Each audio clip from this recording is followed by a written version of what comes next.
sure that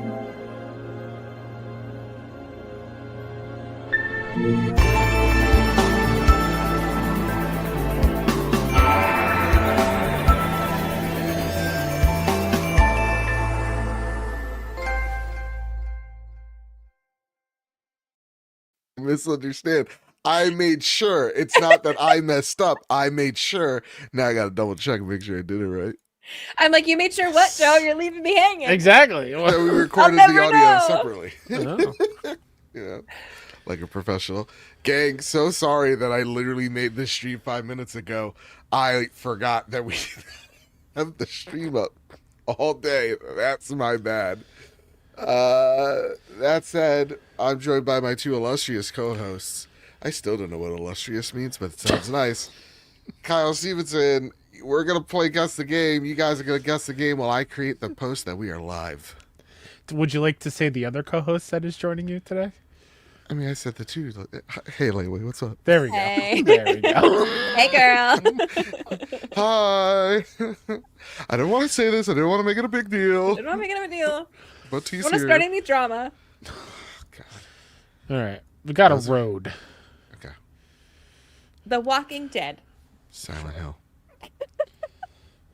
First game with a road I thought of. We didn't do this last week, so we're a little rusty. Skyrim. I'll put it in Skyrim. You know that better than I do. I don't think it is, but it could be. Nope, not Deep Sky Derelicts. Is it charged? No, not Skyrim. Can you plug it in PS3 360 though. Look at these little dudes are running. Where are they going to? Where are those little lads going to?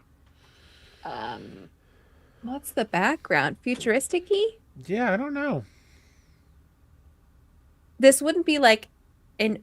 Oh, no, it wouldn't. I was going to say this wouldn't be like an old school Greek God of War or something, but that kind of looks... Oh, yeah, I don't think so. No, doesn't look like it. Let's skip it. Let's skip more. Oh, it's Brutal Legend. Oh, yeah. Duh. Duh. Oops. Bam. I totally know that game. Jack Black is the main character. Seriously? Yeah. Oh. It's a Double Fine game. It's all about like metal and hard rock. Oh, cool. So I assume we'll save our wrapped stuff for the next episode that we do on Monday next week. Yeah, yeah. I think so. Yeah. Ooh. I Tomb Raider? don't hate that. Tomb Raider. Reese says, illustrious could be an insult for all Joe knows. It's true. Could have just called Kyle a whore.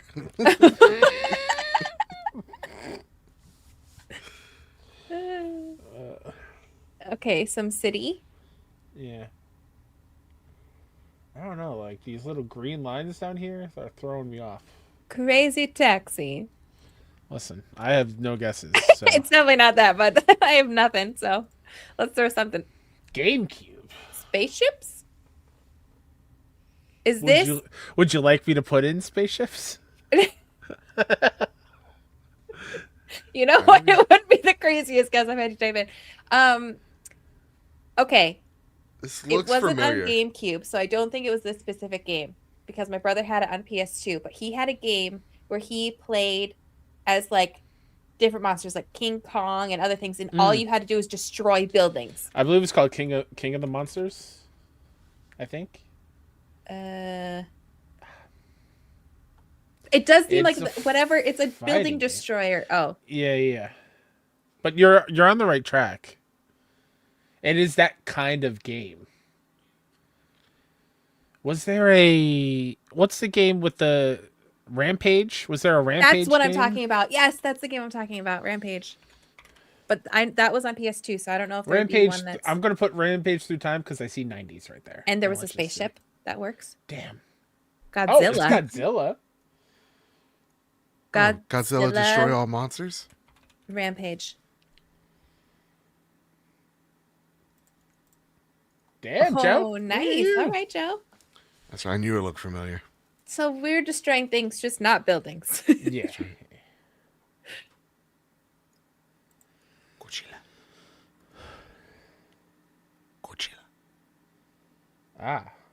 Yes. Good old Catacombs, the game. This wouldn't be like an original Resident Evil or something like that, would it? Or Silent Hill? It could. There's nothing stopping it. It could, but it's not. Listen, you got two. Nuh-uh, Didn't you get two in the first guess last time we played? Like, I'm gonna go with your gut, Light. You've been on a roll, so. That's not helpful. I like seeing that silhouette. I'm thinking like Uncharted 2, but Uncharted 2 is way better than 81%. So it says Prince of Persia, and based off the architecture, yeah, I don't mind that guess. I don't hate it. But now here comes the fun part. Which one? Do the base one.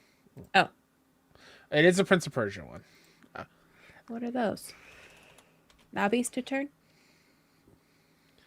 What's the one with the princes? Forgotten Sands. That's what I put in.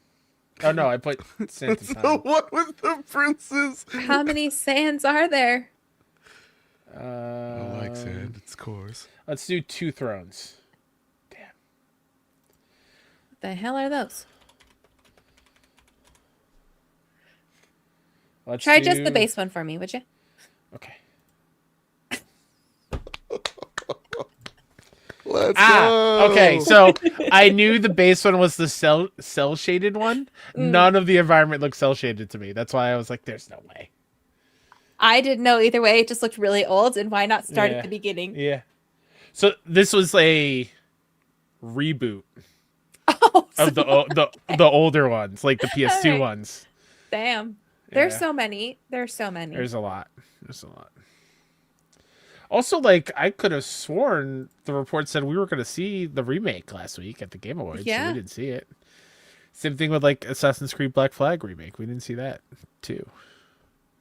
Which is weird. And that would have been a perfect place for them to shadow drop it. That would have been a 1,000,000%. great shadow drop game. 1,000,000%. This is Go Oh. for it. I was gonna say this is absolutely one of those games where there's like you control the little people. Yep. Yeah, definitely like a god strategy. game of some sort. Tommy says, will there be a show next week? Yes. We are recording on Monday. Yeah, so we're recording on Monday, and then that show will be out on podcast services. That'll be our end of the year show. And then I'm going to see if we can't record a quick little ditty for the week afterward. So we're going to take a nice 2-week break, come back recharged. And that's when the Platties begin. The real award show with real decisions. Hold on. Once Sorry, again, asterisks. there's an award show tomorrow. The second real award There show. we The one after the Indie Awards. One of the only 2 real award shows. That's right. That's right. Hot dang. Hot dang. I don't know. That doesn't help me either. Civ. It's the only one I know. Give me a number. That ain't bad. Give me a number. Civ 3. 5. Oh, all right. Let's Go split the that. difference. Let's go 4. Damn. It's not Civ at all. Devil's Bay. Civ at all? Oh, what's Wait. there was another one that they were literally just talking about on Kind of Funny. I feel like it was Roman. Humankind? Something Roman. Total War? Nah, that's too nice to be. Do I Total don't War. know. I don't know. Check out Total War. Let's just do Empire. Nope. All right, it's an RTS though. We are in the right genre. I'm out of them. I gotta see a year. Okay, 2006. 2006. This I couldn't be was Age of Empires, or just Empires. College. Throw Age of Empires. That looks familiar. Age of Empires 3. Nope. Related designs. Okay. Is that a pirate? Truly, I think it just type in Empires, not even Age of Empires. This. No, because I know there was one that was just called No, Empires. there's one with pirates. I could see Port Royale. Isn't that like a series? I don't No, know. it's just Oh my god, if I pull this out. but which one? Can be really recent though. I like Pirates and Merchants. Yeah. No. Anno. Damn. Okay. Respectfully, who the fuck plays Anno? It's pretty big, Joe. Just not for us. All right, well, I bet those dorks won't come up and say anything to my face.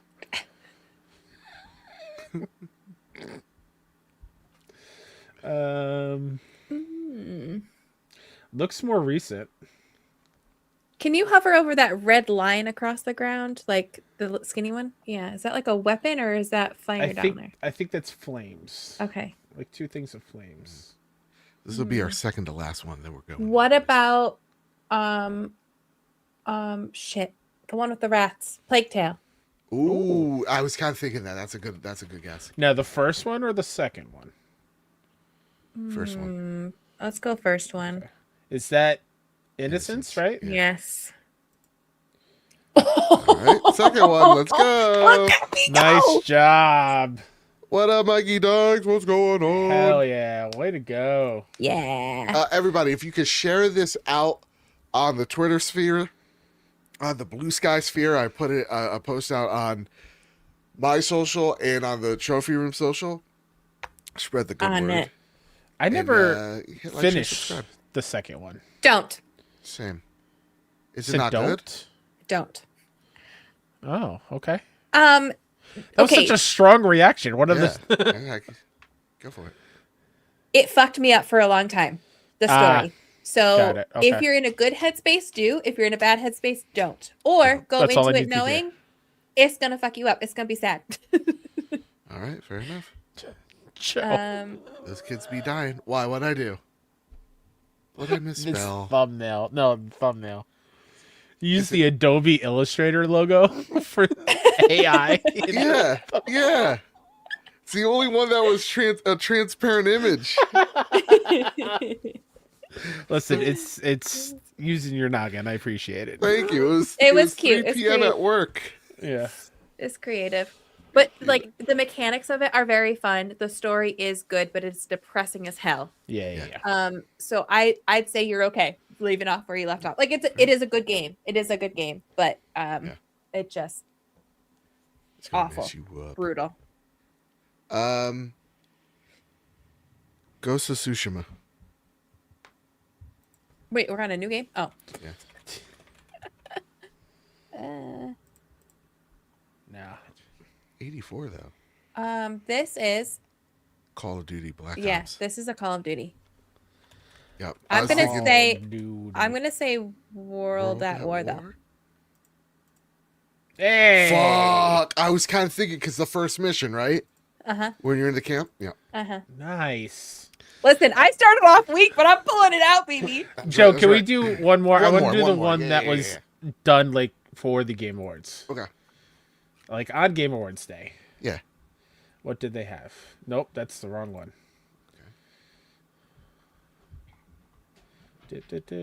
Oh my god, don't freeze on me, computer. We got too many fails, you know? Those are the weird ones that nobody knows. Yeah. They don't count. Anno, come on. It's a popular. Okay, no that's one knows we what it is. deserve to fail that All one. right, But here we go. Ooh, I think I know it. go for it. I got nothing. Shoot No, the J. Shoot it. Oh, man, maybe my confidence is wrong. No, just go Don't with your question the confidence. I think it's Dark Cloud. I think that logo reminds What me the hell of is something Dark Cloud? Ah, gut. damn. It's emo link. 89. What? Oh, Jeannie Love says Dragon Quest 7. You know what? That could also be why. Definitely. Mm-hmm. For sure. Let's go.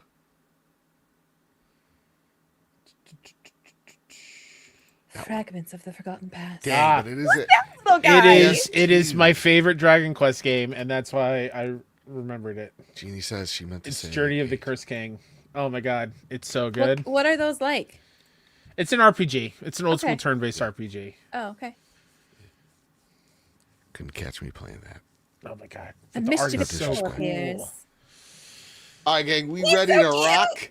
Look at him. Ready to rock. I feel it in our bones. Let's do this. Boop.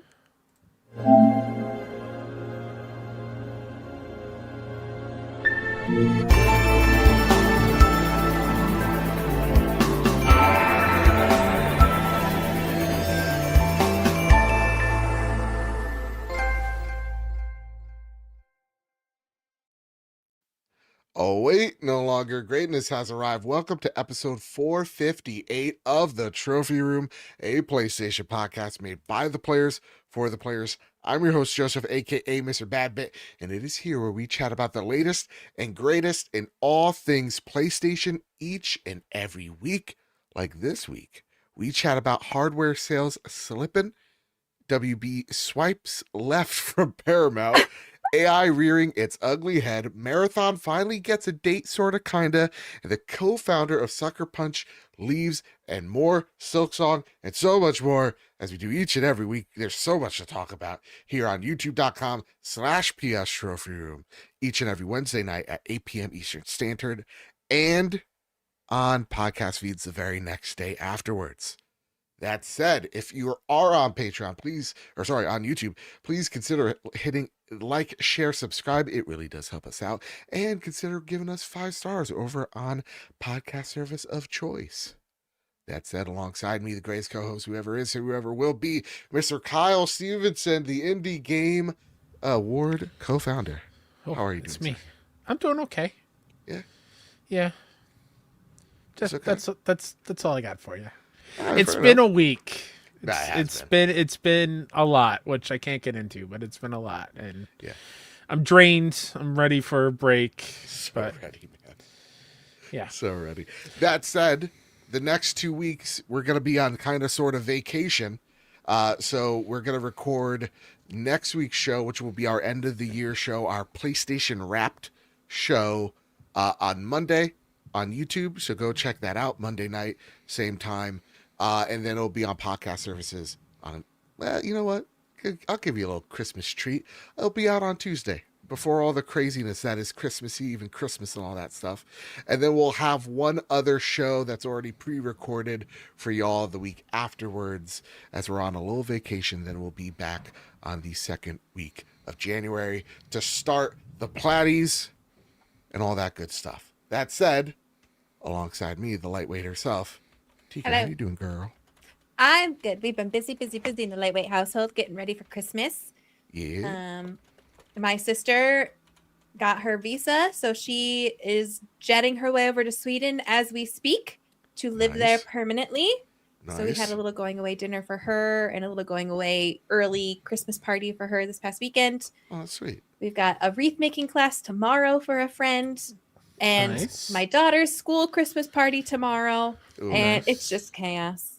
Yeah. It really is just chaos. Wonderful chaos. I wouldn't change it, but it's a lot. Yeah. What gift did you get her? What's the biggest gift you got her? I haven't, because Santa's gonna bring her presents. So Yeah. Oh, you're right. Sorry. Come on, man. What are you trying to do here? Right. But Santa. I don't think Santa's gonna bring her anything really big this year or too much, because this girl has literally everything she's ever wanted. Because she's an only child and I spoil her. I can't help myself. That's fair. That's So my dad, her grandpa, is getting her, I don't know if you saw the articles going around of like, this console you've never heard of before is going viral. Yes. I'm The getting Nex, her one of those. right? I think I don't remember. called. It's like a little cube. Yeah, Well, yeah. It's basically like a Kinect for toddlers, but it's all toddler games, but it gets them up and moving. It's like Fruit Ninja, but you have to actually get up and do things. So Nice. he's getting her that. And then my mom is getting her like a subscription to the Museum and Science Center, so we can all go Ooh. there as a family as much as we want. I like that. So I'm probably just gonna ask Santa to bring her like a couple books, a couple clothes, maybe one or Okay. two toys, but she doesn't really need a lot, and we're already busting at the seams. Fair enough. Fair enough. I- Just tell her she doesn't get any because she was bad this year. Jesus, Joe. Not my little angel. Come Yeah, on. spell it. She's the best behaved in her class. I can't wait to pull that stuff with my kid. You know, they run down the stairs. Where's all the presents? Do you think you earned them? When I went to college in upstate, we always wanted to go to your neck of the woods, Light, Mhm. to go to the Strong Museum. We have a subscription for there. 'Cause Yeah. Joe, are you familiar with the Strong Museum?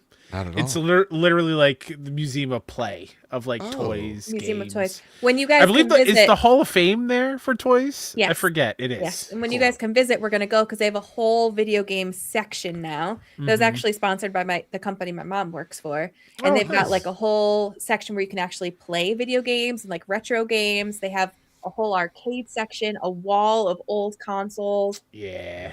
to use. It's really cool. So when you come visit, we're gonna go there. Hell yeah. I'm gonna get kicked out. he raged. He keeps on saying to the kids that he's banging their mom. You know, you can't I went have through this and I type of inverted the debauchery. controls of a couple games for those children who need to learn the ways. Not all of them. Jokes. I left one of each regular. I'm not that evil, but I did invert one set. Joe's gonna walk in and he's gonna be like, "All right, where's Bloodborne? You don't have Exactly. Bloodborne? Nope. All right. All this is invalid. We gotta go raid. We gotta go raid. It's Arc Raiders. They have a Let's whole go. civ. They have a whole civ section and a throne Oh. you can sit in. Ooh, that's sick. Oh man. Or Age of Oh, Empires. Oh, Age of Empires. Just Well, kidding. the illusion's I mean, dead they're in the my same household. thing. Let's be real. The illusion's dead in my house. I'm gonna get my mom a ticket to the medieval times dinner and tournament Sweet. Nice. because she loves that stuff, and I can just see her just going ham and just cheering and doing dumb stuff. And when she sees the hawk that's flying around, she's gonna be like, "Oh, you know." Do the knights throw out a flower to an adoring fan at the end of the show like they do in Vegas? I think so. I think so. I feel like your mom's gonna win that flower. Your mom is gonna be hooting for those Yeah. knights. Nah, she's gonna drop the flower. Well, I love my mom. But she's clumsy as all hell. You know, she ain't coordinated at all. That said, gang, listen, it might be grim at the time, but it's also a whole bunch of PlayStation news. This week was supposed to be again a wrapped episode, but then all this news came in at once, and I mean, we gotta dissect it for you all here. Before we do, not so much a starter question, but a starter comment from our good friend JB the Purple Monkey. He writes, "I have no question. I just want to say that you guys are killing it. I'm so proud of what you guys have done throughout the year, and I cannot wait to see what the new year brings. Much love, Aw. all." Thank you, JB. So I don't know if we can do this in Thank you. our wrap-up episode. Yes, thank you. That was very sweet. Or if we'll need to do this like as a Patreon episode or whatever. But every year I like to make myself an annual bingo board of goals. And it has worked so well for me for accomplishing what I want to do. I didn't do it this year and I didn't do as much as I wanted to do. But the year that I did it, I literally hit every single goal that I wanted to hit. I'm not even exaggerating. I think we should do that for our show. And we can, if we can like get viewer feedback or whatever. I don't know. But what we want to, like what big events we want to attend I or like this. guests we want to have on, we put it on a bingo board. And then your only task is to try to get bingo for the year. You're not trying to get everything. You're just trying to get bingo. Okay. And then every month you can focus on a different subset of it. I like that. I like that a lot, actually. So, listen, you guys got some homework right now. Head on over to the Gamify. Trophy Room Discord. Write down in the question section, in the question tabs, what you would like to see from us next year. What thing would you like to see us do? Who would you like to see us interview? What event you'd like to see us go to? What type of game you'd like us to cover? All that good stuff. So head on over to the Trophy Room Discord. Go, go, go, go, go. All right. That said, gang. Also, just yes. before we move on, I'm trying Also, to find. someone's shooting and hollering in the background. Oh, One okay. sec. Yes. I'm trying to find I don't know a if link they to need it, but sharing the love right back to JB the Purple Monkey. Incredible Connor, musician. you could read Patreon if you can. Sure. Incredible musician. Go check out his stuff on Spotify, YouTube, if you can find I it. didn't know that. Yeah, he's really, really good. His Okay, music's really, really add your fun. link to Discord, would you? Please? Yeah, once I find it, I'll I'm being so share it with bossy. you. Add your link to Discord now. So, yeah. Cheesy goes, Mr. Bad Santa bit. No magic in his life. We need to find something to get him his magic back. You know? We need to give him an elf on the shelf. Oh my god. I'm at odds with the elves in my house right now. I told my daughter that she was upset because they have an elf in the classroom, and the little YouTube video she watches of like this little girl who has a channel with her family Yeah. have an elf on the shelf, and she's like, "Why didn't we get an elf?" I was like, "Because you don't need one, because Santa already knows you're a good kid." And she's like, "What?" Like, yeah, Santa only sends the elves for those he's not sure about. And she's like, what? So, hope she doesn't repeat that to any of her friends at school. But you don't need one. I'm not doing that shit. The elves have I'm not doing that shit. taken over our house to the point of like the other day I woke up in the morning and excuse me, there were 3 little cakes made with frosting and sprinkles on it out of nowhere and just waiting for Owen. And I'm like, oh, that's didn't do that when I was younger. How dare they? I didn't get cakes. There were also hanging from the ceiling because they were trying to be Spider-Man and they had Spider-Man masks on. Oh my gosh. See, I'm not. The elves in my house are not that creative. Okay. Listen, they were not creative for the past few years, but I think the head elf now is doing a great job. Gotcha. And I believe she's killing it. Nice. Yeah. The elves in my house not that creative, and also like on a creativity side, but then also like on a psychological side, I want my kid to just be good, to be good, and not because she's being watched by the state. 1,000,000%. I know Joe's back, but we need to do that. We need to like contact his mom and send them an elf. Yeah. And just set it up for Joe and be like, we're watching. I just have to share one. I might have shared the story already, and then we can move on. But my mom had a coworker who had a daughter with Elf on the Shelf, and her coworker was her daughter was actually naughty, like right around my daughter's age, so 4, maybe closer to 5, and was being naughty. And the mom was like, honey, if you're naughty, the elf is going to tell Santa and you're not going to get presents for Christmas. Well, then she's cooking dinner. I don't know if it was that night or the next night. And all of a sudden, smoke billowing out of the oven. And she goes running over. Oh, no. The elf is in the oven. And the mom opens the oven. She looks, she's like, so-and-so, what are you doing? You can't put the elf in there. And the daughter, I dead ass, looks at her in the face with no emotion, goes, he's not going to tell Santa now, is he? Found out your daughter's a serial killer. There's going to be documentaries on this child. No thanks. Right? I'd rather live without knowing my daughter's a serial killer. That's crazy. I'm good. My word. I'm good. That is a red flag. You need to get that kid institutionalized. That's Mike Myers there. That kid needs therapy. 100%. That kid's in the mob. That said, I did not do Patreon, by the way, Joe. We went on an elf. Oh, yeah, no, I assumed. Okay. I want to thank our amazing patrons over at patreon.com/PS Trophy Room. We say it each and every week. The reason why we look so good, we sound so great, is because of your generosity over at patreon.com/PS Trophy Room. I want to thank our newest members, Chaotic Monkey at the Platinum tier, Quack Nicholson at the Gold tier, Gregory Holmes at the Platinum tier, Laura Liston, Paul Sandwick at the Silver tier, Brian Somnia at the Gold tier, Nicholas Sheehan at the Bronze tier. I want to thank our premium producers, Todd Burwitz, Caleb Cook, and Toxic, and of course, K-Rock's Kiddo Cullen. I want to thank our Platinum producers, JC, Jedi Master Ren, Cowboy Danger D, Jonas Young, the Green Gorilla Gamer, again, Chaotic Monkey, Ryuko Kill 90, Steven Flesh, Strubles and Bits, A. Aaron, Bertos Maximus, Tommy, Chris, Hybrid 748, Matt Valdez, Silken, Decimine, Mitchell Gramling, Mike Thomas, Gregory Holmes, and Manix Vigia. I want to thank our gold members, Jesse Garcia, JB, the Purple Monkey, Hyde Indoors, Katie, Kevin Mitchell, Kevin Diaz, Marcus O'Neill, The Red Arrow, Ageless Hermit, Androsaur, Astronaut Jr., The Winter Gamer, Stingray X, Robbie Bobby Miller himself, Brenton Zachary, Final Fan XZ, Hambone, J.D. Dillinger, Stone Cold E.D., Tino Sixspeed, N. Johnson, Sean McKenzie, Rick Arrington, Matthew King, The Overlord, Dewan A. Raksha, Drellish, Rick Davis, Steph Mildener, Samuel Nestling, Maximum Carnage, Michael Hassett, Drug Prowlin' Wolf, Battered Haddock, Arlie Upper 90, Bonnie Barefoot, and the Lord Commander Suddy, who's got to get his kids to stop talking when he's playing, Arc Raiders. These kids are running around. Jackson, he's yelling in his ear. He's turning the lights on, turning the lights off. Pa's out here raiding. He's working for the fam. Be a little bit more grateful, Jackson. Shit. Heaven forbid Jackson show he's in the loving household. Damn. No. He's got no. Listen, Mr. Scrooge over here. Let's break the illusion. Santa ain't real, and Jackson's got to calm down. Kids, don't listen to him.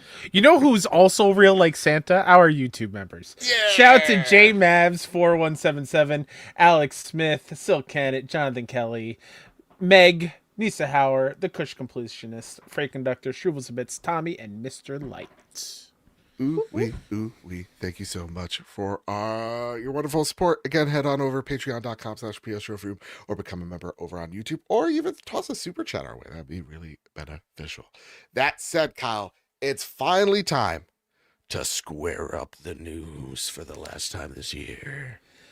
First bit of news that's being squared up comes to us from Mike Straw over at Insider Gaming, and Mike writes, Warner Brothers expected to reject Paramount's latest offer, sticking with Netflix. In the latest development in the saga between Warner Brothers Discovery, Netflix, and Paramount, it appears that Warner Brothers is sticking with its original agreement with Netflix. According to a new report from Bloomberg, the Warner Brothers Board of Directors is planning on telling investors to reject Paramount's latest bid for the company. The report states that the board's decision is based on what they believe to be a better offer from Netflix. Quote, after deliberating and reviewing the Paramount bid, the Warner Brothers board still views the company's existing agreement with Netflix Incorporated as offering greater value, certainty, and terms than what Paramount has proposed, the Bloomberg report reads. Warner Brothers and Netflix first announced a deal that would see the Warner side of the company be acquired in a deal worth $82.7 billion in total enterprise value and $27.75 per share. The Paramount proposal that came after the Netflix deal was announced was for the entirety of the company for $30 per share. That offer seemingly put the value of the television networks and other aspects of the company at a value of just $2.25 per share if you want to keep the same $27.75 value of the Warner Brothers streaming and services side. The news of the rejection shouldn't come as much of a surprise. Not long after receiving the quote-unquote hostile and quote-unquote unsolicited offer from Paramount, a Warner Brothers release stated that the board wouldn't be, quote, modifying its recommendation, end quote, of the Netflix deal. It should be mentioned, however, that just because the board recommends the Netflix deal be chosen, there's always a possibility that the investors vote otherwise. If the Netflix deal moves forward, however, the streaming giant's acquisition of Warner Brothers is planned to close after Warner Brothers completes its split into two companies in 2026. Should that happen, Netflix would own all of Warner Brothers games properties, including Mortal Kombat, DC, Harry Potter, and more. Ooh wee. So the choice was the death of Hollywood or like Logan Roy owning more news stations, which is pretty crazy. So Kyle, I'll throw this back to you, bud. This is the first time we're talking about this, actually, right? Like Yes. this is the Yes. yeah. Yeah, Oh my gosh. So this happened at the beginning of the month. Then Paramount's like, wait, we got my Saudi friend and Jared Kushner on the line. They're going to give you an even bigger offer. Now, last night, Jared was like, yeah, no, I'm out. So it looks like it is falling apart for them. And it looks like, yeah, Netflix is poised to, come in and swoop up Warner Brothers. So actually, no, like I go over to you. How do you feel about this news? I'm a little scared. I worry about, I know Netflix is trying to get into gaming, but I feel like thus far they haven't done it very successfully. And didn't they close at least one or a bunch of their gaming studios that they opened or had? Or I don't know if that necessarily bodes well. It would be awesome if the FTC or whoever came in was like, yo, dog, you can have all this stuff. And they were like, okay, let's sell off the games because we didn't think too highly of them anyways. And maybe they'll sell off the gaming companies to other. Yeah. I don't know. I'm scared. It scares me. Yeah. I mean, they didn't even think about it. This is the thing that struck me is like they didn't even take in the game division. They're like, they just really want the movies. Yeah. And it just goes to show, I think the last 10 years, last really 5 has really shown all these big execs, they're not smart, they're not geniuses. They're just pulling numbers literally out of their ass. They're not even doing whole evaluations of companies and to see what they actually have. They're like, you got Superman, right? Okay, cool. Here's $86 billion. It's like, Wow. Okay. So I mean, Kyle, I'll then toss this right over to you. Your thoughts on this deal? Again, we got a long way to go, but at the start, them looking to acquire, one of the longest lasting legacy movie companies. I'm with Light. I do not like it Yeah. in the slightest. Yeah. And it's not even just like that they weren't even thinking about the games either. Like, God forbid if this happens, or let's be real, when this happens. Right. Those Netflix prices are going up even more. Yeah. There ain't no way. I don't even know what it is now. It's what, $30 a month? Something crazy? Something crazy like that. Like Yeah, on the mid-20s, higher end, of course, there are other Mhm. ones with ads Yeah. because we need ads now in our streaming services. That's right. It's just, man, I don't know. It just sucks. Yeah. And I believe I read something about like what the Warner Brothers execs would get, like their golden parachute deal, and it just makes me sad.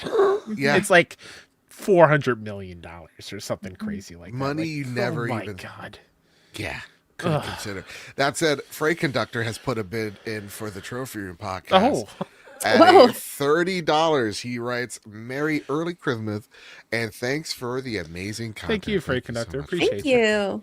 I am bought and sold. Also, I do want to shout out, they said it earlier. Shout out to Kuno Guy making the live show for the first time. Hey, what's up? Hey! what's up? Yes. Go for it. It would be really nice. Well, I don't know if this. I don't know enough about this shit, but in my head, it would be really nice if you like broke it apart. So, Disney gets DC, not that they need anymore. Universal gets Harry Potter, and the video games go to different. Mm-hmm.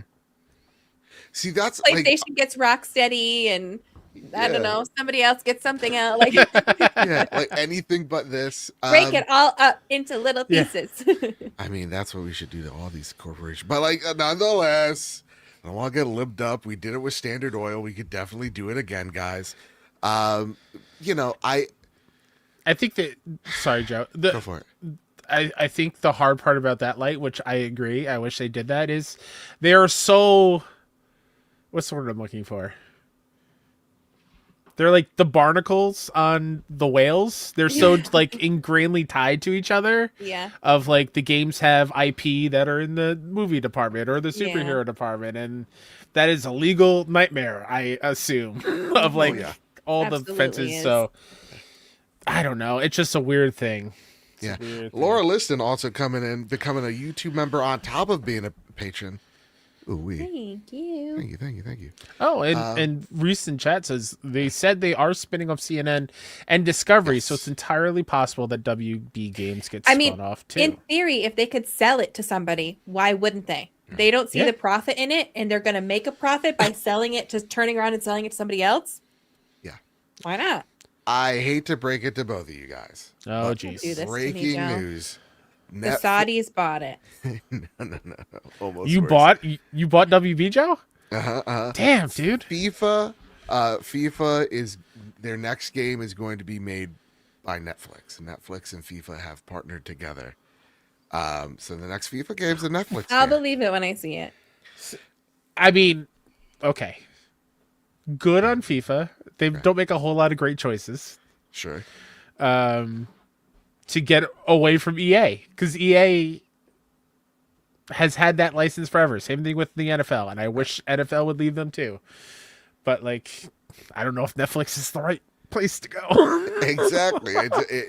And again, none of this is a great idea. I personally would like to just see Warner Brothers be Warner Brothers and nobody buy them, because they've been on a terrific run. Again, like they're the only movie studio right now that's made 7 back-to-back movies that have made over $100 million.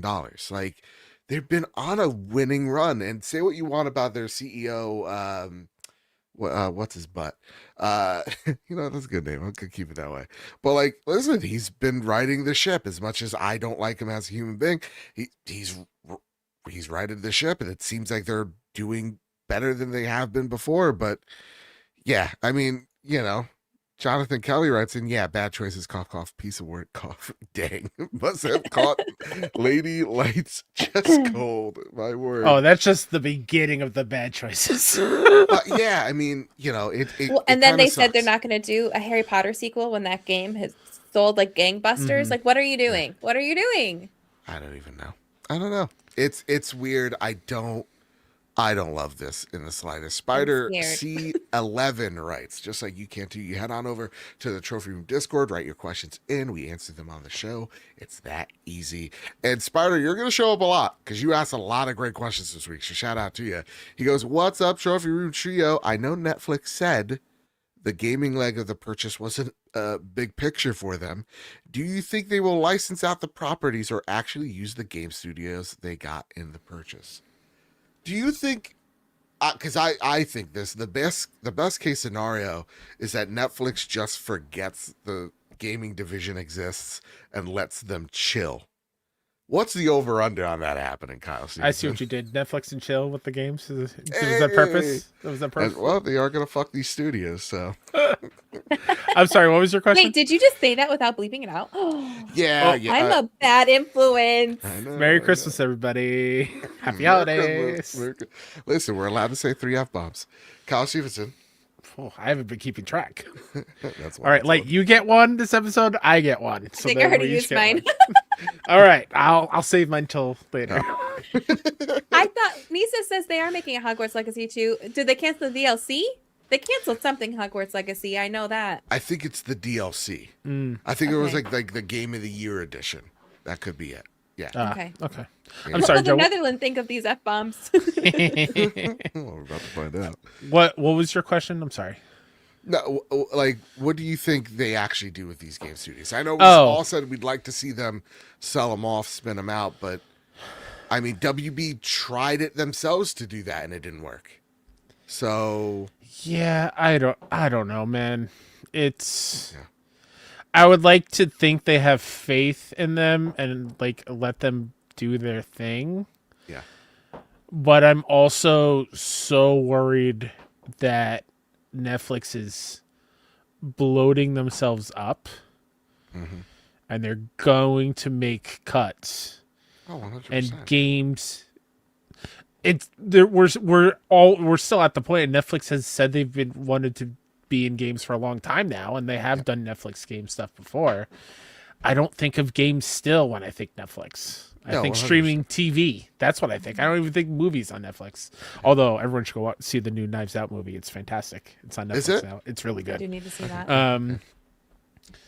So like games would be the first ones to go, and like Netflix and WWE have a deal together, right? So like there's Netflix is shilling out a ton of money for these things, and there's only so much higher they can go with the price to put it on the consumers to help pay for all these purchases. That the bubble is going to pop, and then a lot of things are going to go, and games will be the first ones. Netflix is like the Fortnite of streaming. 1,000,000% it is. Oh, Fortnite's good. Fortnite's great. But they've Fortnite got crew, deals and great subscription. connections with everything, everywhere, Yes. everyone. Yeah, all at once. Laura Liston writes, sell it for the trophy room for $1. You I'm know how down. many Batman games I would be making right Oh now? my god. You kidding me? We would release the Nemesis system to everybody. It would Yes. no longer be proprietary. I don't care Everybody. if that puts us not at the lead. I don't care. Yep. Send that Yep. shit out. Hey It Rocksteady, belongs all. you want to make another not live service game? Go for it. Please. No, they're on Batman for the rest of their lives. But like, You have no you know, choice. you have no choice. I'm so sorry about that. Or you can re-release Suicide Squad, but a la Batman. So you're playing Yeah, one character in your at a vision. time, Yeah. in a story. Yeah. Yeah. And I liked Suicide Squad. That's coming I from did. somebody who liked it. I platinumed it. Again, I I know saw. I get so much hate. I saw because you're Hey, not Netherrealm. secret anymore. Don't worry about microtransactions. Just make a really great Mortal Kombat. Yeah. Or you know don't what? even Go worry. back to.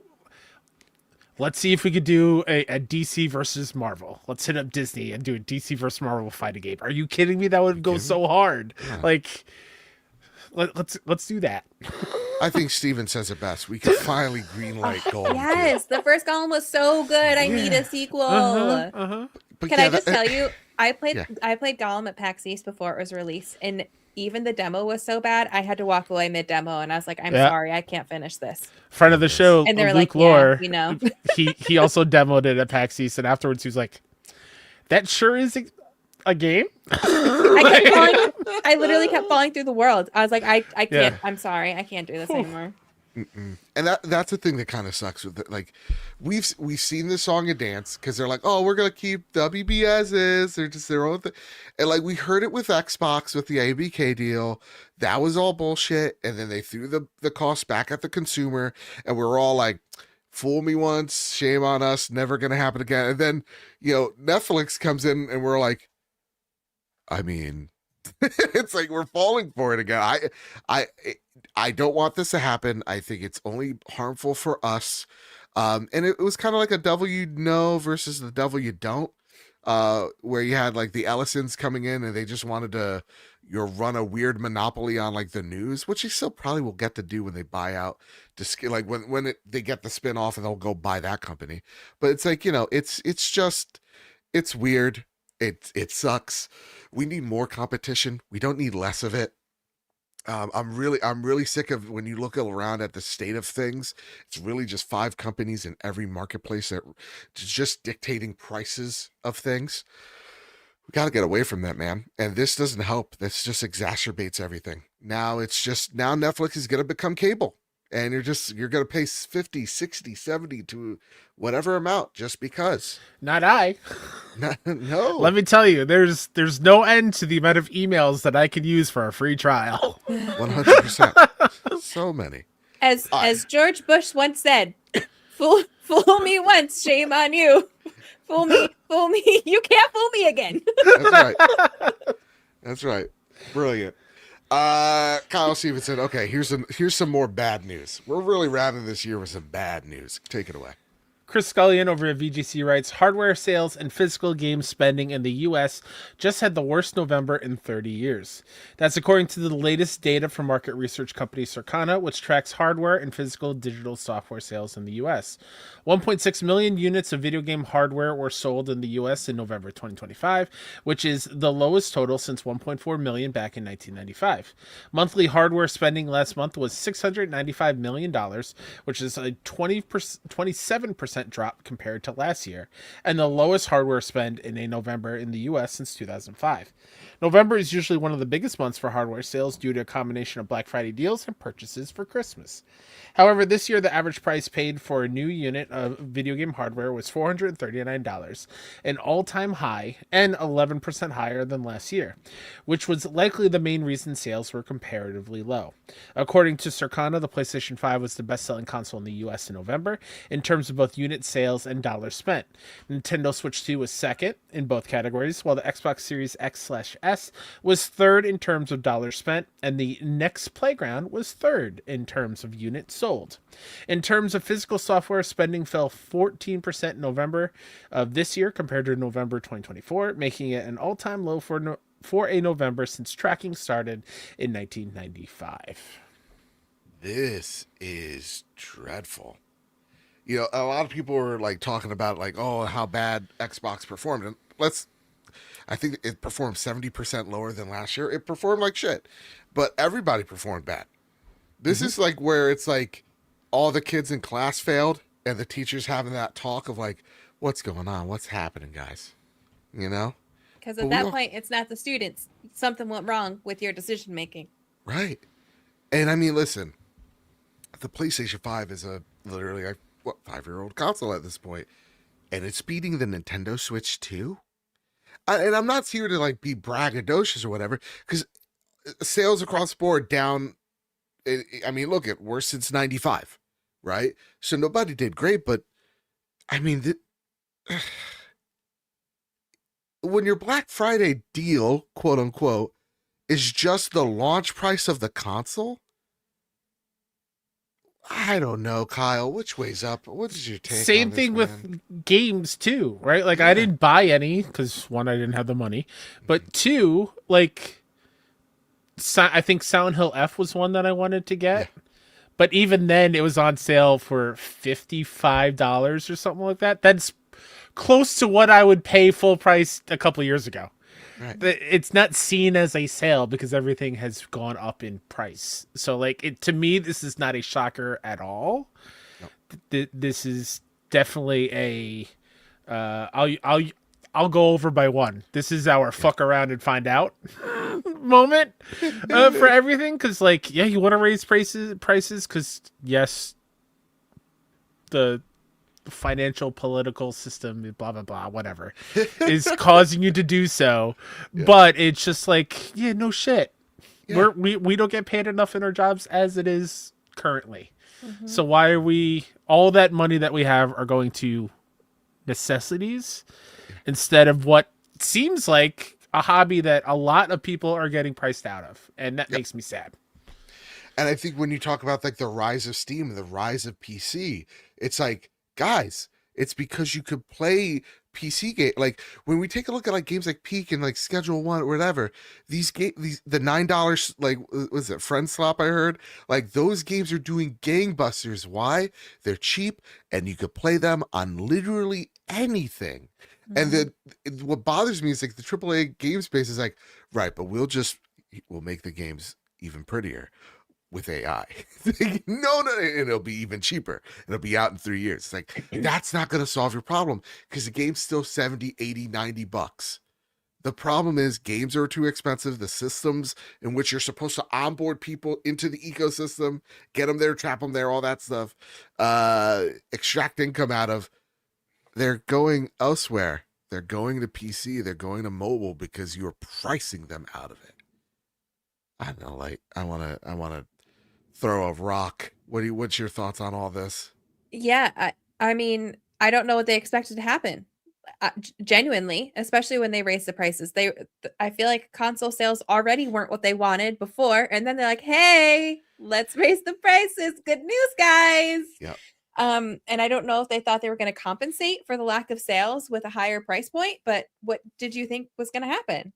What did you think was going to happen? Especially, and again, not to get into the other stuff of the real world, but when you compare that to the amount of people who are unemployed right now and the amount of people who've lost their jobs this year and the cost of living and just everything, you can't have those two things happen at the same time if you want your consoles to do okay. Because the first thing you're going to drop when things get hard is a $700 plus console. Yep. Is the $70 plus games. And like you said, Steam has cheap games. Mobile has cheap or free games. And I'm not going to lie, those cheap Steam games and cheap mobile games are getting really good or are really good. Yeah. And people are learning like, hey, maybe I don't need to game on the console. If you look at younger generations, they're playing on their cell phone. Right. I mean a great example, M9 Prime writes in, COD must not be doing well. Blop 7 is already having a pretty big sale. It's literally $40 right now. I mean, Battlefield 6 was like $10 off for Black Friday. Battlefield 6 is now officially the best-selling game this year. But you talk about games that like are half the price and doing really well. Arc Raiders right now is estimate to have sold 7 million copies. That's Call of Duty level numbers. Right? You're seeing Call of Duty on fire sale. You're seeing Call of Duty right now, still the best-selling game in November, but tracking lower than Battlefield 6 right now for games sold this year. Like tracking lower than Madden. Tracking like it's not in a good place because you know these corporations are like, hey, listen, we now own so much of this market, we could kind of do whatever we want with these IP, and you know they're releasing games that are DLC quality. And charging you $70 for it, and the audience are saying I can actually go somewhere else and get fresh experiences, fresh takes on multiplayer, and I'll leave you guys. And Call of Duty came out going, hey, we're gonna stop the annual release of like numbered titles of like Call of Duty Black Ops back. Good, right? It's like you guys need you're in the F around area. It's got me again. But now you're in the find out stage. And I think this is you made a great point. And it's the thing, the drum we keep beating. Guys, AA is the answer. Indies are the answer.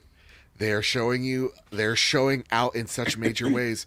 Look at, excuse me, what Expedition just did at the Game Awards, completely swept. That was a $50-$60 game, or a $50 game compared to, I mean, come on. I don't know. Any other thoughts here, Kyle? No, just don't expect any other sales numbers to improve anytime soon. I don't feel like so. Yeah. Go for it. Sorry, I will say, like, going on the AA thing too, there is a little bit of. Ooh, sorry, I coughed right into the mic. I thought I muted it. My bad. I do feel like we need to call out gamers a little bit there too, though, because when studios like Obsidian, for example, they're releasing, and I don't know if they're not necessarily AA, but they're games that are on the cheaper side to make. They're smaller experiences, and people are just shitting on them because that's just what society is now on the internet, shitting on games like Avowed, for example. I know that came out only on Xbox, right? So that was a little different, but a good game, but everybody just wanted to hate on it. Outer Worlds 2, I haven't really heard anybody talking about that. So it's like people say they want this because it's great. People say they want this, and the people who play it really like it, but then they're still not championing for it. They're still not playing it. They're still not, you know what I mean? So it's like, yes, we need studios to take a step back and stop trying to make such massive games with such big budgets, because then they can sell them for a little bit cheaper and maybe make up for some of this that they're hurting. But also, gamers need to realize, like, if they're going to do that, you need to expect smaller experiences. You need to expect maybe not quite what they used to be, and maybe just understand that, you know, there is a give and a take. If you want this perfect, huge, amazing, beautiful game with all of these things, it's probably going to cost more, and you're not going to like that. Obviously, there are exceptions to the rule. Expedition 33, Silksong, like, there are exceptions to the rule, but that's just not going to be how it is all of the time. And you need to wrap your head around games looking a little different if that's what you want, you know? I think when it comes to Avowed, and correct me if I'm wrong because I don't know, I think the problem with games like Avowed and games like The Outer Worlds, I think The Outer Worlds suffered from, hey, this is going to be our first $80 game. Yikes.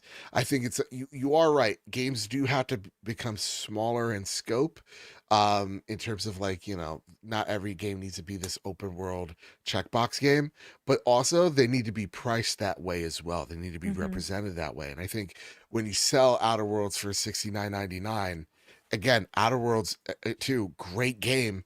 Avowed, from what I hear from everybody that's played on my end, yeah, great game. But when you price them at 60 still, it's like, okay, that could be a really great game. But we also know what Obsidian makes, the medium-sized game. So I'm waiting for a medium-sized price. And I think if those games were priced at, like, what Outer Worlds, the original was priced at, like $50, I think they would have done way better. And so I think it really comes down to, like, these, again, big publishers thinking, well, we'll just throw our weight around and they'll come around to the game, and learning that the consumers are becoming more and more fickle, and they're becoming more and more, like, you know, cost aware, you know? But yeah, I think you're right. There are games, really great games out there that people are ignoring, but I think it's the other side of it too, is just, there's just so many games. Yeah. Just so many. My call out for people isn't so much ignoring, but more so just being so nitpicky, so quick to hate on. Yes. This game isn't this, so it sucks. No, it's just different. This game doesn't have this system. Okay, it wasn't built to have that system. You know what I mean? Like, and I know. Why is Kratos going in the boat the same way? Yeah, you know, like stupid shit. And kind of not this is not like a connection, but just to transition us into our next topic, going into our next topic of conversation with Larian using AI, I'm not even kidding you. I went from everyone's loving Larian, this is amazing, I recorded one movie reaction, and then when I went back on Twitter, the entire Twitter was canceling all of Larian. Yeah. So as consumers, we got to slow our roll a little bit. And I'm not saying that's an example, because that could be deserved. I haven't looked into it at all. But there are so many times where one comment comes out or one thing comes out or one opinion comes out or whatever, and all of a sudden everybody on the internet is like, cancel this game sucks, this company sucks, blah, blah, blah, blah. And it's like, okay, whoa. Right. Whoa. Take a breath. Let's not be so incendiary. Yeah. Right? Yes. Yeah. And Kyle we're seeing Stevenson, that with games. Anyways. I need to grab a Tums because this acid reflux hit me in a major way. It's making me cough. Yeah. Like an old man. You read the next story. I'm gonna roll on over. Go. But also to add to what Light was saying, everyone should go to youtube.com/61indie if you're listening to tonight, 6:30 p.m. Eastern for the Indie Game Awards. You might find some really cool indies that are on the cheaper side, doing radical, really fun, innovative things. So in a year when there were more indies than non-indies on the Game of the Year list, yeah, maybe check it out. It's been a stellar Maybe year check for it games, and I guarantee you've looked over a ton of them. Just because they're this little tiny small game, or that looks weird. Or the art style's different. Guess what, man? There's so many good stuff out there. Anyways, as Light alluded to, this next one has to do with AI, and this story comes from Andy Robinson over at VGC, and Andy writes, "Holy fuck, guys, we're not replacing artists." Larian boss responds to AI backlash. That doesn't count. That was in the title of the article, so that F word does not count towards our total. Holy frack, guys. Holy fish sticks, everybody. Speaking to Holy Bloomberg. fornication. Speaking to Bloomberg following its big Game Awards reveal of Divinity, Vinky confirmed the studio is using AI to explore ideas, flesh out PowerPoint presentations, develop concept art, and write placeholder text, but insisted that no AI-generated content will make it into the final game, and that, quote, everyone at the company is more or less okay with the way we're using it, end quote. The comments drew criticism from players and former developers on social media, prompting Vinky to post a follow-up statement of his own. Holy fuck, guys, we're not pushing hard for or replacing concept artists with AI, he wrote. We have a team of 72 artists, of which 23 are concept artists, and we are hiring more. The art they create is original, and I'm very proud of what they do. I was asked explicitly about concept art and our use of generative AI. I answered that we use it to explore things. I didn't say we use it to develop concept art. The artists do that, and they are indeed world-class artists, end quote. He continued, quote, we use AI tools to explore references, just like we use Google and Artbooks. At the very early ideation stages, we used it as a rough outline for a composition, which we replaced with original concept art. There is no comparison. We've hired creatives for their talent, not for their ability to do what a machine suggests, but they can experiment with these tools to make their lives easier, end quote. In a separate statement to IGN, Vinky said Larian is, quote, neither releasing a game with any AI components, nor are we looking at trimming down teams to replace them with AI, end quote. He added, while I understand it's a subject that invokes a lot of emotion, it's something we are constantly discussing internally through the lens of making everyone's working day better, not worse. Like in most creative industries, generative AI has become a hot topic in video games, with many voicing concerns about generative AI leading to job losses and widespread plagiarism. I just want to shout out Suddy. We almost forgot our boy Suddy here in the chat. Merry Christmas. He drops a $20 super chat. Says, Merry Christmas. Trophy room. Merry Christmas. Hope you have a great holiday. You know what, Suddy? I take everything back about Jackson. He's a good kid. Thank you, buddy. I love you. Plot twist, Suddy wasn't even here to hear that. No, he wasn't. No, he listens to his car. He listens to his. He has an hour and some drive to work every day. I used to do that. That sucks. That real Rough. sucks. That's rough. Go shout out to my boy Suddy. Real rough on the car too. Let me tell you that. Oh goodness, it's gonna smell like farts in there. Kyle Stevenson, at least my car. You said we were gonna have a fierce debate. You said you think it's gonna be one of these episodes. We're gonna be fighting it out. I had a feeling because the last time we discussed an AI article on this or AI thing in the show with the Arc Raider stuff, there was tension. So I was just expecting the same tension here. Yeah. Well, you also didn't like my Sam Altman framed autograph picture, but what? All right, never mind. That joke didn't land. I generally don't even know what that means. Sam Altman, he's the CEO of OpenAI. He talks like a robot. He says that AI is helping them raise a kid. Oh, was that the dude that was on the Tonight Show? Yeah. Yeah. Oh, I saw that going around. I did not actually watch it. What a fool. Yeah. That's crazy. You ever look at a person? I'm not very religious, but you ever look at a person? You look in their eyes, you're like, you don't have a soul, and that Oh, yeah. seems like that man's a There's robot. there's a couple that are out Yeah. and about right now. Yeah, you Yeah. ever look at them, it's just empty. In very powerful places, which scares Uh-huh. me. Yeah. Stop. Hold on. Stop. If you don't know that Oh my reference, God. please go watch it. All Fucking right. terrifying. I think I need to. Fucking Kyle terrifying. Stevenson, Yeah. what's your thoughts on this? Larian, bad. I hate him. I hate him. I hate him. Okay, wait, hold on. Roll back for a second. Yes. This is how it's gonna be. Kyle, side A, Joe, side B, me, neutral party because I haven't read up on it. Okay. Convince me. That's if Joe is on side B. I don't know. I was just assuming. I don't know. I don't think they're terrible. Okay. But this bums me out a lot. Okay. I hate Gen I with all my heart. And reading Sven's quote about this is just like, there's no reason to even use it. If you have, what do you say, 23 concept artists? Yeah. Out of the 72 artists on the team who still use the other things, why even use Gen AI to create concept art then? Or create references to create concept art? To me, that is just like, I would rather trust the artists who are incredibly talented to come up with what they think it is in their brain instead of telling AI to reproduce an image that is taking art that is already out there from other artists who've already done it to then spit out something that is a mass of whatever, and then taking that and then informing your decision on how to do the art. Like, it just seems ass backwards to me. And I know they can do it because Baldur's Gate 3 exists.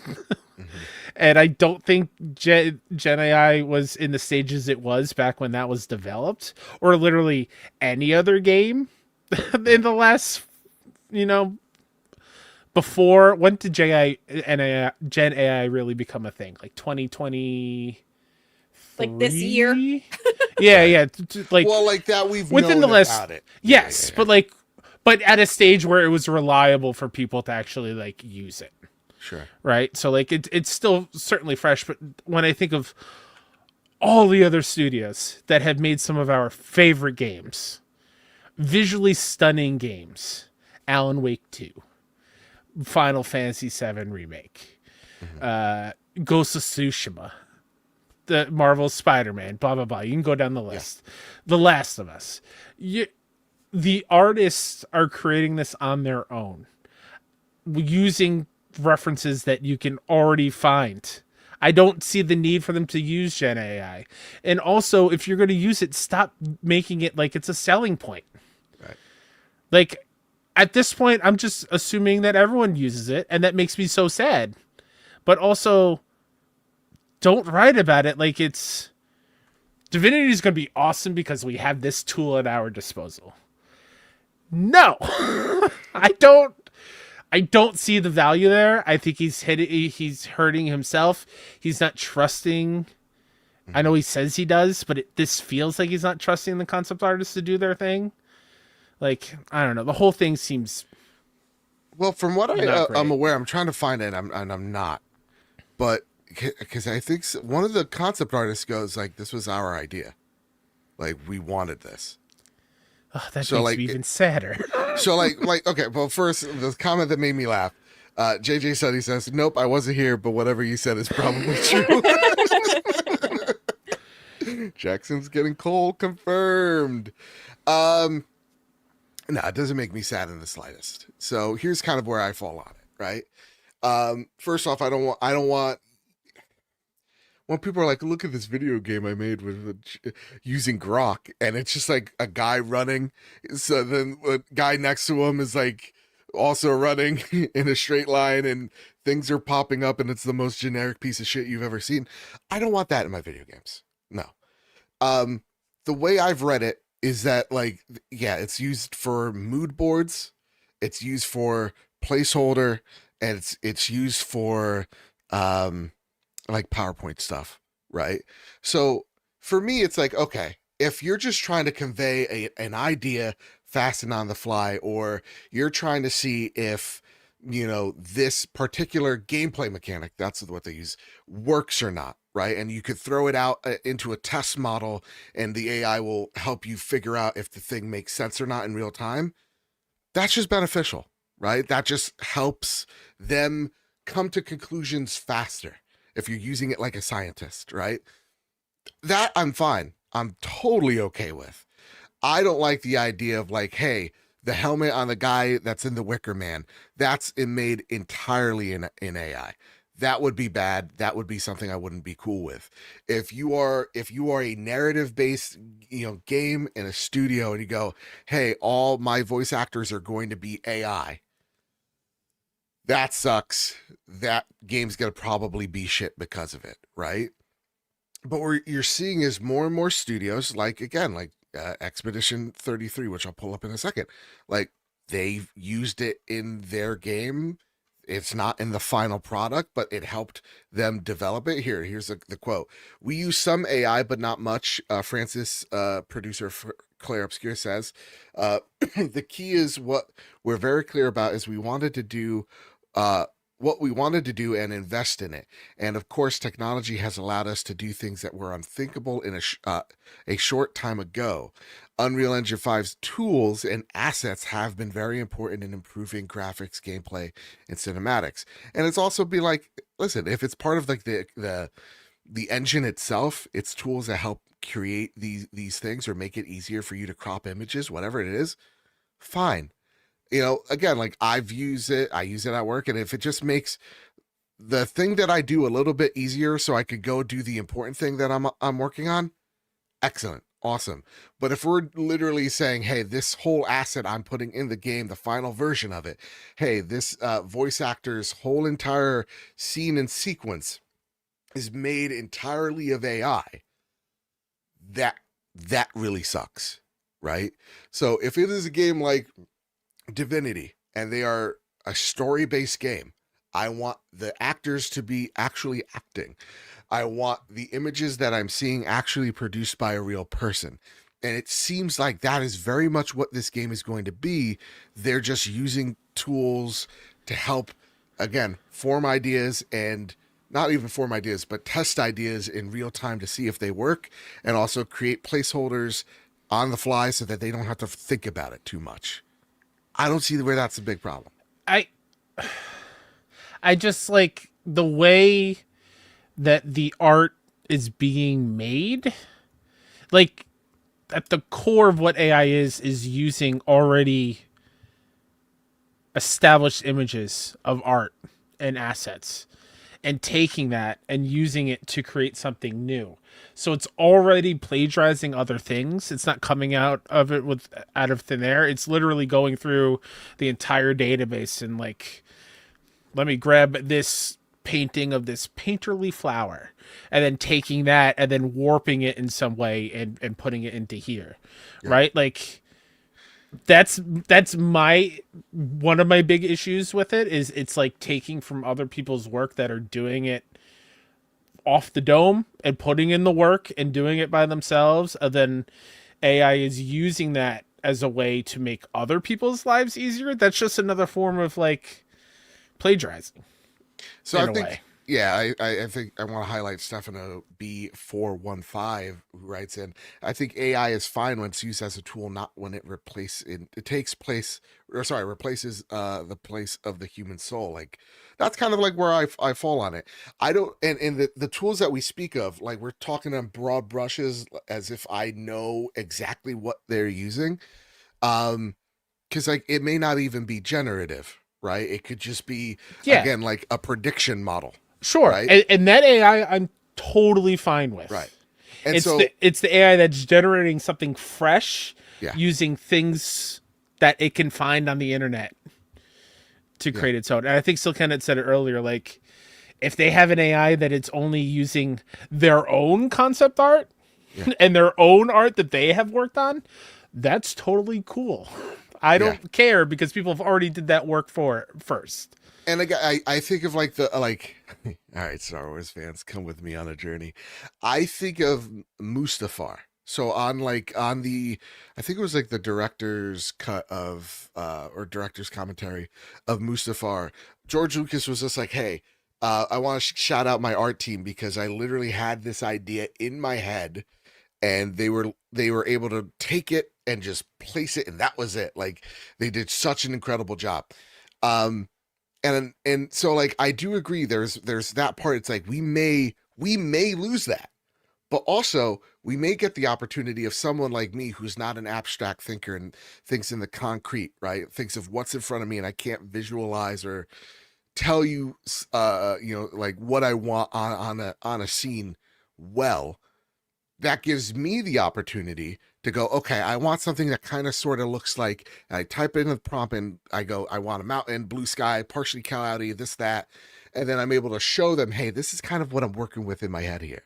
And if I'm able to help them visualize what I fail to, tell them, and it helps me out, I don't see that as a bad thing. Right. So I there's pros and cons to it. I get it. But like the idea of like, man, we get like Spider C's like, are we gonna like expose anyone that uses AI? It's like, dude, it's everywhere. Like I don't like the genie's out of the box. We're not gonna unbox it. I know that's an awful like way out, but I do think, yeah, if it's an AI generated thing at the final version of the thing, that gets to be mocked. Yes. And they get to be critiqued. Right. But if it is something of like, we're testing out how gameplay mechanics work and it's making it so what would usually take months to do, it takes weeks, then that's how you lower the cost of video games. Right. Because like, we can't just keep having, hey, this is a studio of 100 plus and they're at this for 7 years and then the game doesn't sell a gangbusters and then they all lose their jobs, right? If this means, hey, Divinity's able to test out ideas faster, get them out to people faster, then that's great. And nobody has to lose their job or nothing. Excellent. That's perfect scenario, sure. But to me, I take a look at this going, what they're using it for right now is all testing and placeholder. Fine. That is totally okay. And I think we are losing, I think we are getting, I think some folks are getting a little bit too libbed up and they're not actually seeing what the devs are actually using this for. And we're jumping to conclusions too fast. I don't know, Joe. Yeah. I think what you just said is very much the whole issue with the video game industry as a whole and the people in the higher positions thinking that way. And that's why they want to make sure games can come out quicker instead of giving the teams time. So yeah, my argument for that is like, not everybody's a team cherry, a team of two that could make a couple $1 million, live off that for a few years and take 10 years to make. I totally understand it, but like, I don't know, video games have been around for a long time now and they've survived for a long time without needing this generative tool. So like, I'd rather just lean on the human element of creating the art instead of typing in words into a program and it spitting something out and then they go from there. Here's where I'm going to butt in. Go for it. Yeah, please do. Sven should not have said what he said. But 1,000,000%. He can't undo it. It's too late now. Yeah. But holy fuck, man, close your mouth. You're not helping anything. You're not helping anything. Where I struggle is he did not tell us at all what they're really using it for. He gave us, oh, here's a Band-Aid. I want to fix what I said because I pissed everybody off. He needs to have a deep dive conversation with the news outlet. Here's how we're using it. Because the reality is there's a difference between generative AI and AI. I have absolutely no issue with the use of regular AI to improve your systems, to speed things along. I forget who it was. Shoot. It doesn't matter. There was a different, like weeks and weeks and weeks ago, there was a different developer who was like, we use AI, but in our artists have already made like the motion, and then we use our AI to continue that motion so they don't have to do every little step along the way. Something along those lines. I have no issue with that. Your artist, your team already created it. I understand where you're coming from, Joe, where a lot of people in chat are coming from. On paper, it is no different than using reference materials from past artists to come up with your inspiration, to look at landscape portraits, to look at other video games, to look at books, to look at whatever you want to come up with your inspiration. Where I really, really, really struggle with the generative AI is the fact that we are quite literally killing our planet. And I don't mean to be a tree hugger about this, because I'm not. I'm not a tree hugger at all. I have my gas guzzler car. Right. I use plastic water bottles. I drink 1 million cans of Dr. Pepper a day. Like I'm not typically like that. But when you are looking at the amount of drinkable water we have on Earth that we can access, and the water that these data centers are using, and the fact that they're opening new data centers on top of these water sources that we use for our drinking water, our bathing water, our washing water, our whatever, all over the place, and we have literal towns who don't have access to clean water, I get really frustrated.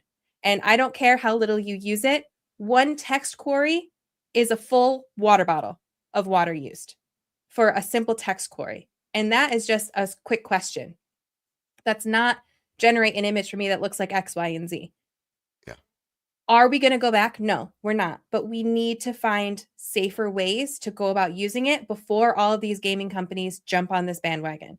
We need to find more ethical ways in terms of art, because yes, you used to reference art, but you used to know who you were referencing. We're going to have, I'm calling it now, we are going to have lots of issues coming down the pipe of people being like, that kind of looks like my art, because somebody referenced something that Gen AI popped out for them that was just a direct stealing from somebody else. We are going to see that happen because there is no regulation on it right now that I'm aware of. So yes, companies need to use AI. It makes the processes faster. It makes for good tools. I'm all for that. Using AI to identify cancer in a human before a human eye could, yes. Using AI to speed your systems up on concepts that you already have and tools you've already created, absolutely. Using AI to test things, programs to do, yes, we've already been using those. That's fine. Use that. That's great. But I really struggle with the generative AI, because what he said they used it for, what's the point? What's the point? You're using it for PowerPoints, then why say you're using AI? You're using it for more than that, or you wouldn't have said you were using it. What's the extent to which you're using it? Did you use it in that trailer that you showed us? Because why say you used AI if you're, we're only using it for concept art? You wouldn't have said that then. You wouldn't have said that in the initial place, because that's not something to be like, yeah, we're using AI like that. You wouldn't have pointed that out. So how are you actually using it? So yes, there needs to be nuance to the conversation. He should not have gotten dogpiled on the way that he did on social media, because again, people didn't wait to have all the facts before they got angry. Mm-hmm. He needs to sit down and say, hey, here's how we're actually using it, so people can make an informed decision on whether or not they are okay with that. Because that is the reality that we're in. Yes, we cannot take this technology away, but as consumers, we are allowed to decide if we have an ethical issue with it. And I think it's important. He shouldn't have tweeted what he said, especially the condescending tone. Holy fuck, guys. No, people are allowed to be annoyed. Yeah. People are allowed to be annoyed. So don't be condescending about it.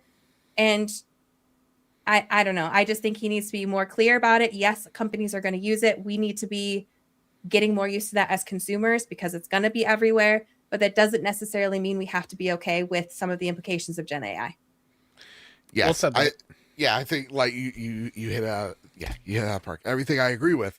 Yeah, like I think at the end of the day, it's like regulations. They need, like, because there's some on the state level, but we need an across the board. Here's what we can or can't do. This is the limitations that we need to put on y'all. Because I think what your argument, like, to me, is the strongest one, which is very much like, hey, how much CO2 are we putting into the environment by us making, all these crappy Sora gifts, Mm-hmm. Like that's, we're building a data center on the borders of the Everglades, which is literally Florida's water supply, and an ecosystem that's nowhere else in the world, so that you can make a vision board for Right. your video game. Like, So like even here in Jersey, the economical thing is like we're getting price out of our electricity because they're making data centers in this state and they're trying to pass the buck on to us. And like there was a whole debate of like, well, how do we go about this? Should we tax them and should whatever, all that stuff. So like there are problems with it across the board. And I think what you said is correct. Sven needs to come out like that elegant speech he gave at the Game Awards, talking about the Oracle, the Seer, and all that stuff. He needs to come out and go, hey, gang, okay.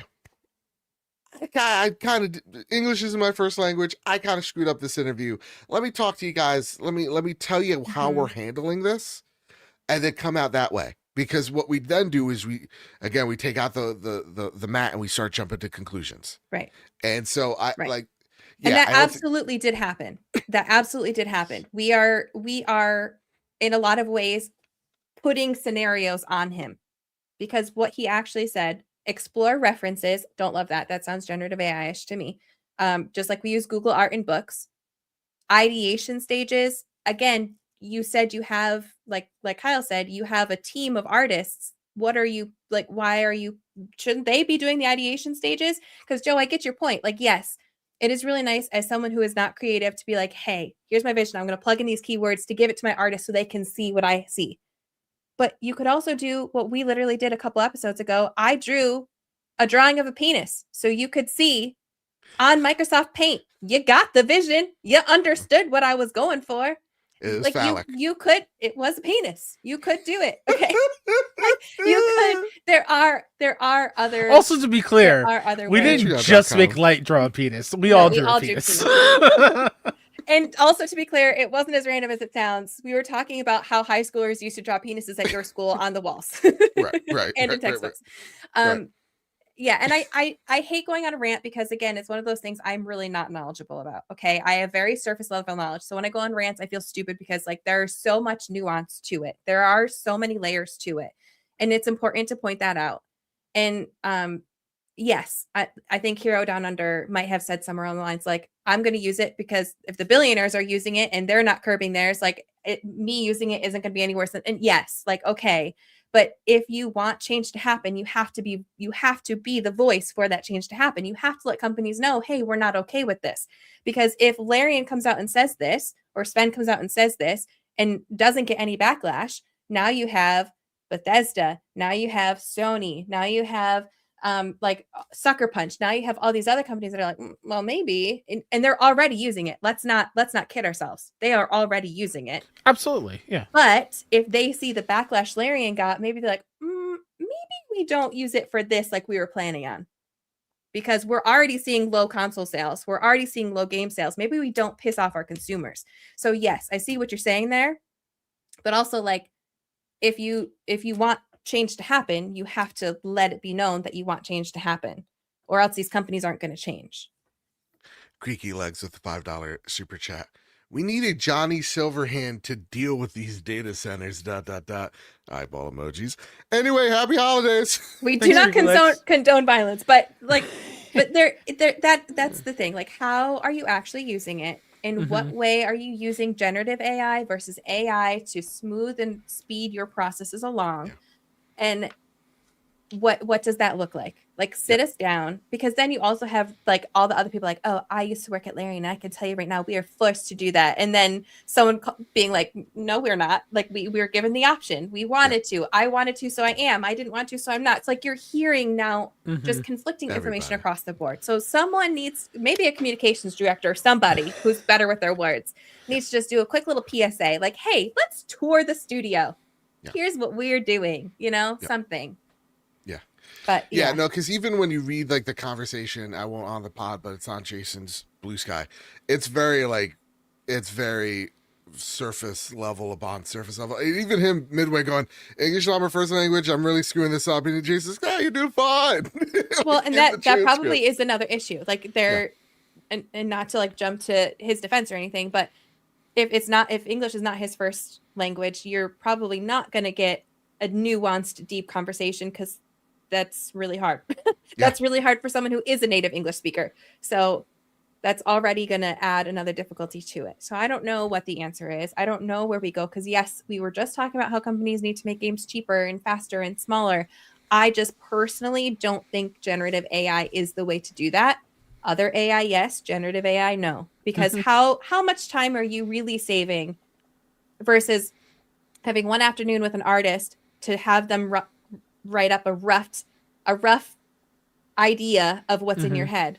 Like if sketch artists can do that in like 30 minutes of a person, you can do that for a quick rough sketch 30 minutes of like a landscape or a setting, or you know what I mean? Like it doesn't need to be perfect for the concept stage. I could go to the boardwalk and have them draw Kyle with a goofy nose. Right.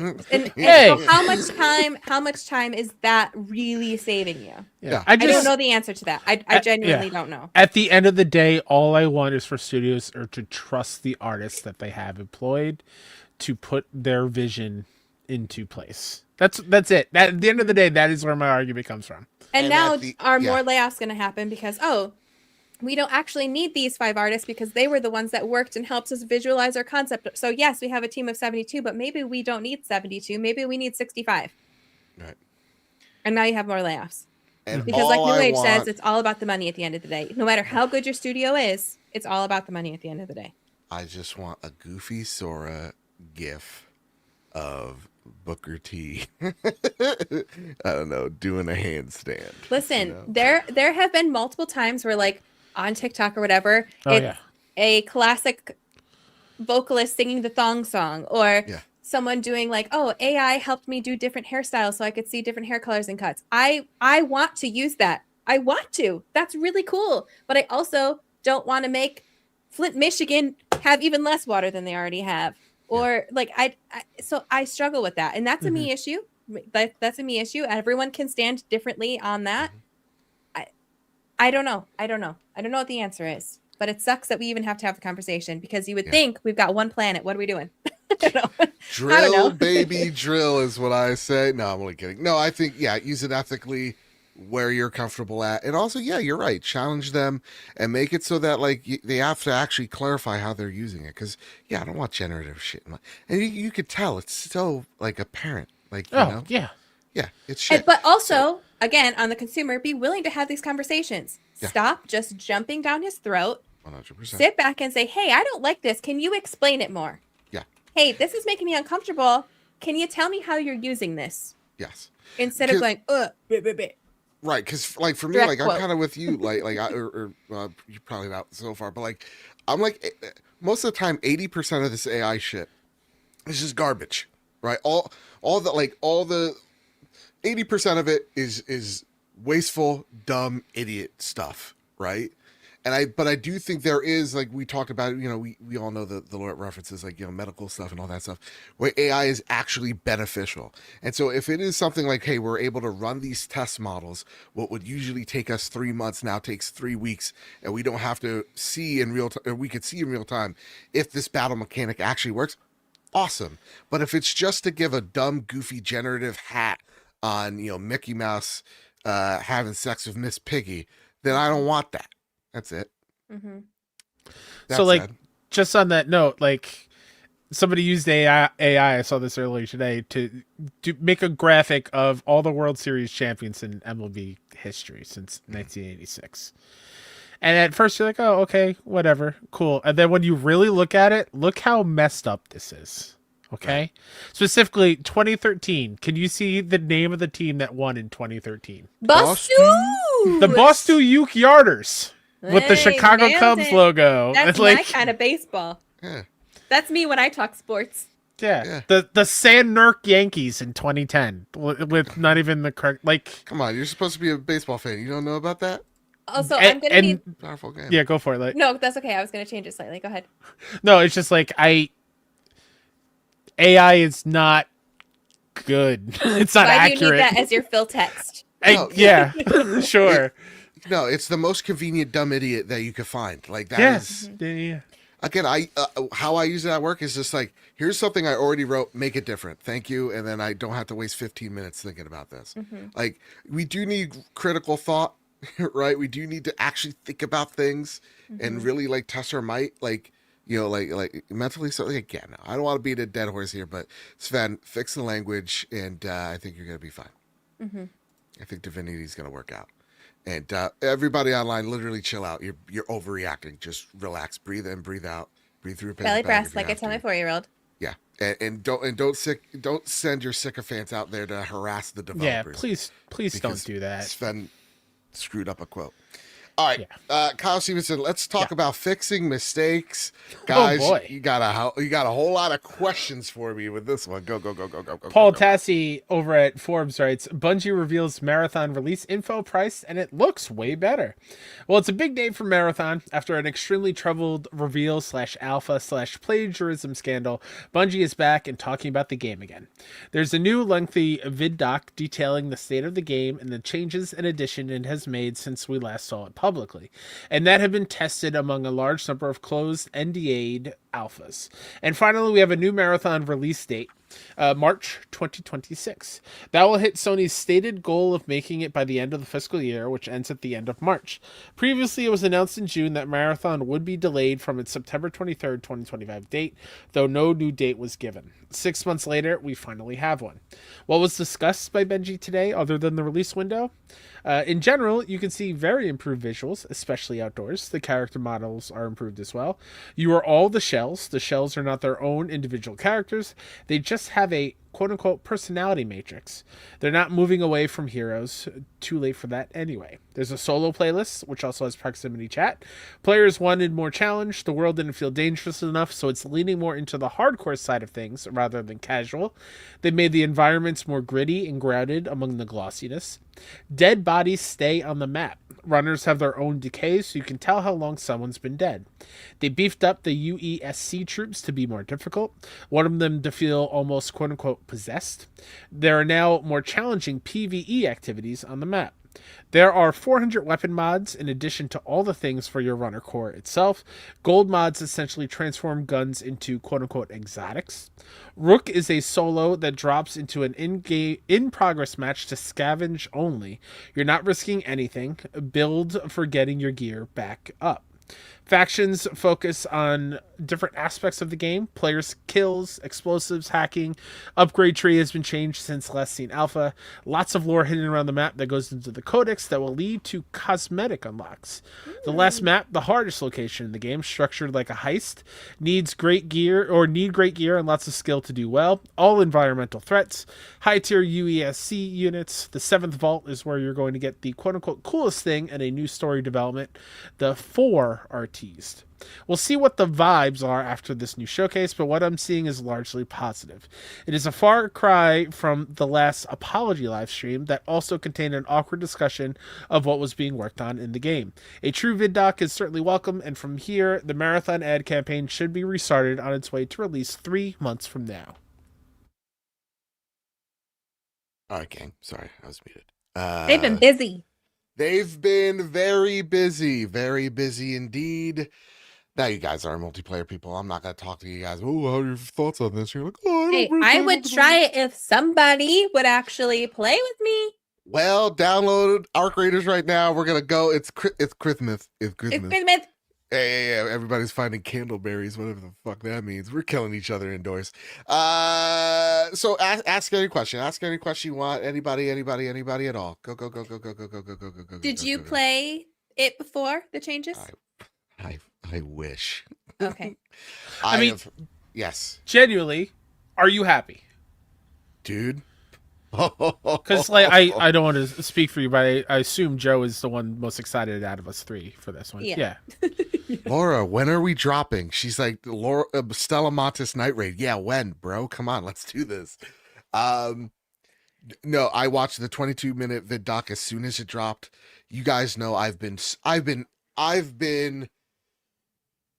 on this game since launch. I thought it looked great at the beginning. I was sad to see the ride, and immediately right off the rip, they're like, they did exactly the thing I wanted them to do. They're like, we messed up. We made a lot of mistakes, and we heard everybody's feedback, and we're doing it. We're an example of you need to let people know when you're unhappy.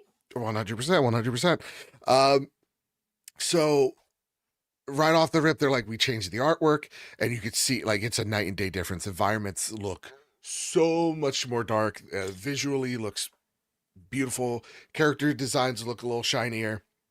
Um, and the gunplay looks like, yeah, this is the Destiny multiplayer team took time off to make this game. You know what I mean? Like this looks like what I wanted. Oh my god, the Crucible to be, and then some. And now having the context of Arc Raiders and how much I am in love with that game. Seeing how we know how good Bungie is at PvE and PvP, and throwing it here with the improved AI and all that jazz. Seeing the game at work, like this is a 20-minute vid doc, but there are, you know, more than 2/3 of it is just them playing the game. The gunplay looks so good. I am so impressed with what they have. The thing that has me the most hyped, you know, the one thing that I love about Arc Raiders is like the sound design, right? And you feel like you're truly immersed because you really have to pay attention to every sound and every, you know, has this thing been looted, you know, that type of thing. Like the environment tells a story. The fact that you get to see bodies decompose and that gives you an idea how long they had a fight for, like how long that guy's been down. Is that guy still in the area? That is so cool to me. I think that's an absolute That's game really changer. unique too. Yeah, and that makes it different from Arc Raiders that can't have that same mechanic because the person's just knocked out. So like there are already things that they're doing that make it different from Arc Raiders, but then also taking some of the things like proximity chat and solo queuing into consideration. So I also want to know how they're doing their resets, because Arc Raiders is still, you don't have to reset if you want to, but you're encouraged. I wouldn't even say strongly encouraged. I would like that system in Marathon as well, where I think there should be an even bigger emphasis on you really should. It's an option, but you really should, you know, for that reset, because the resets are incredibly necessary. So I'm so on board with this. We're so back. The thing that I'm so happy to see is the community at large being so appreciative and now actually hopefully optimistic in this game because Bungie listened. And so, yeah, you know, the artist is happy from the plagiarism thing. They got to stop doing that shit.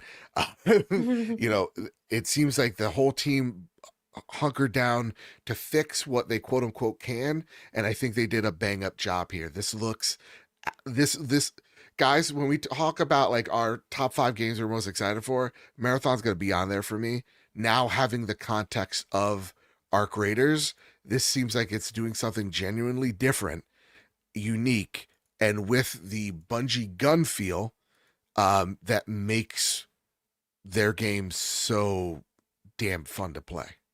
I love the last bullet, lots of lore hidden around the map that goes into the codex that will lead to cosmetic unlocks. I love that. I love that because that was very reminiscent to me of, and I've talked about it before, going to talk about Xbox, back in the old days with the 360 when you get an achievement and you'd get a cosmetic unlock for your avatar. That was so fucking cool to me. Bring that shit everywhere. I love that. Same thing with WoW. You get an achievement, you can get a cosmetic or a pet or this. I eat that shit up. Gimme, gimme, gimme. And it gives a reason for players to actually want to seek out lore, which is always something in these kind of multiplayer games I think is, I ask myself why it's even in there, because most of the players don't really care too much.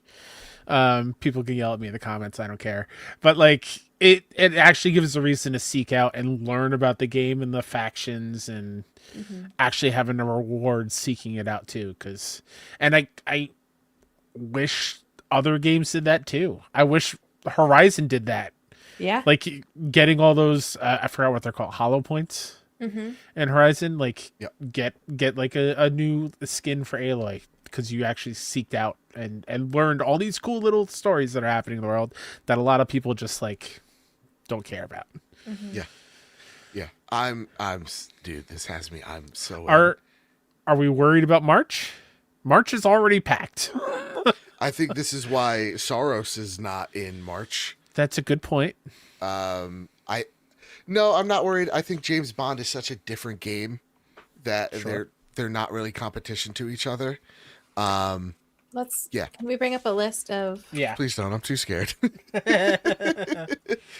But let me Oops, read 2026. some. Okay, yeah. Let me read some of these Wrong questions year. here. So here we go. I have it right here before you get Okay, to the cool. questions. Okay. March 2nd is World of Warcraft Midnight expansion. March 5th is that Pokemon Pokopia game. Bunch of other indies. For Place comes out on March 12th. Finally, that Toxic Commando game is also March 12th. We've got Monster Hunter Stories 3. Get out of here on March 13th. Crimson Desert is on March 19th. The game Mouse is also the 19th. Then James Bond on the 27th. So I think early Sorrows, March. and then there's a bunch of like estimated, like Slay the Spire 2 is estimated for March. Yeah. So there's a couple big ones in there, but Yeah. it I can, think it we'll can see- find its space. Yeah, I think we'll see one more vid doc from them. Oh, We'll the see- Diablo see- 4 new season.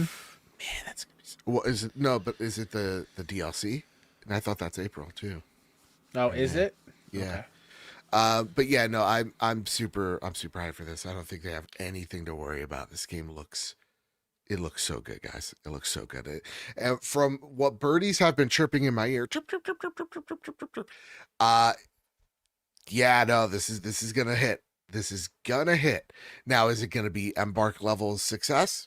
I don't know, but I think this game. I think the time that they took was needed to fix the various complaints that people had, and they really put it all on the line here. So Kyle, looks you like- didn't talk about our favorite franchise, Monster Hunter Stories 3 is coming out March 13th. Oh no, I said it. yeah, you said it. Oh, I must have blacked it out.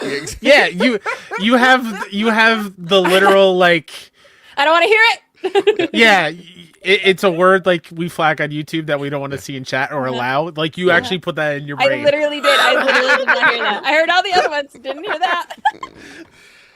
Okay, so Blue Wave writes, "Hey guys, really I assume funny. you guys watched. Assume you. She probably talk about me. Watched the 22-minute marathon video, dude. When I tell you, I had it so low on at work, and I'm like peering in. I'm like listening. I have to say that I am pumped for this game more so now than before. I thought it looked amazing, and in my opinion, I think this is different enough to do well alongside my beloved Arc Raiders. LOL, Joe. Let's effing go. Let's go. I even feel like Marathon's gunfights might feel better than Arc Raiders, as Bungie has typically done well in that area.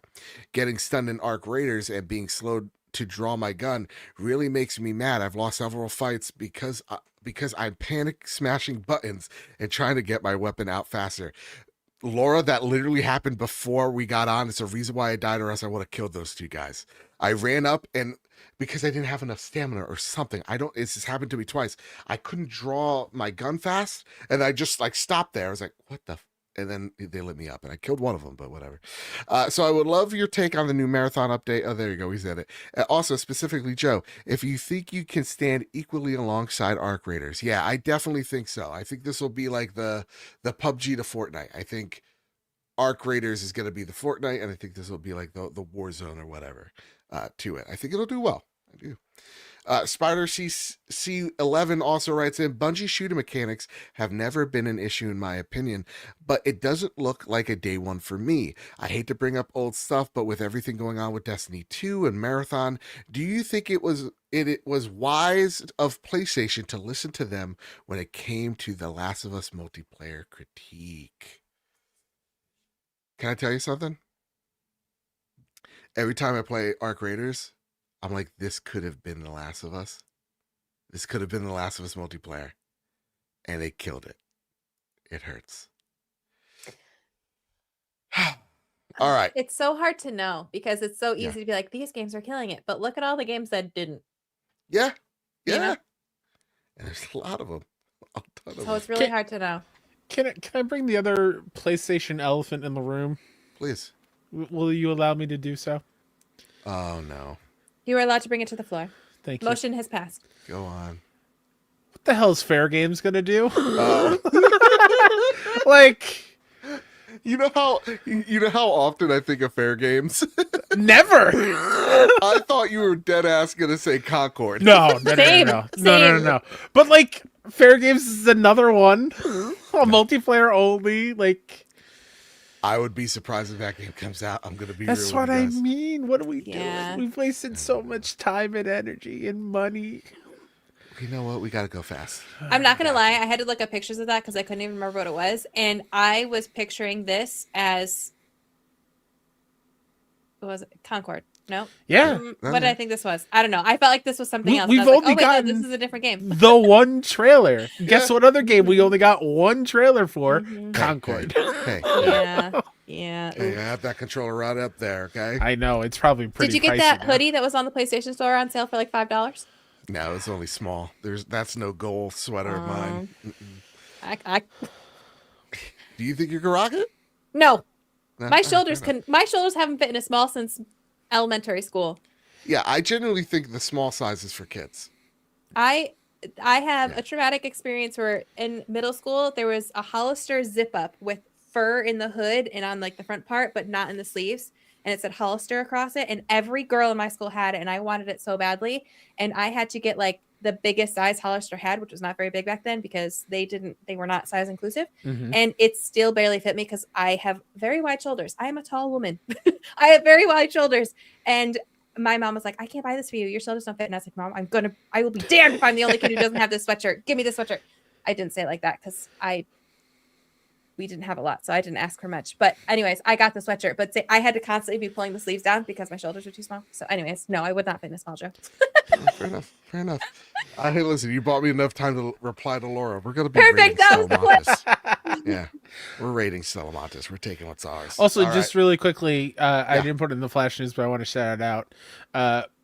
If you're listening today, for audio listeners, December 18th, this is time sensitive. PlayStation Direct's last day of the sale is out there, and like the Ghost of Yotei Collector's Edition is like $100 off. The Death Stranding 2 one is $100 off. So like, Shit. if they're on your radar, Is that just the PlayStation Store? PlayStation Direct. Yeah, Truly, I think at this point I'm gonna wait for their limited editions. I think I'm gonna buy the base game because if it's $100 off, like you Yeah. can still get a whole 19. If you inches can of get Venom. them though. The problem is sometimes you can't get them. Like Yeah. those shit sell fast. Yeah. So I saw that today. I was like, oh man, I really hope my paycheck hits because I want that Atsu mask so bad. So bad. All right, we gotta go fast. We spent so much time arguing about AI. Beep boop boop bop boop boop.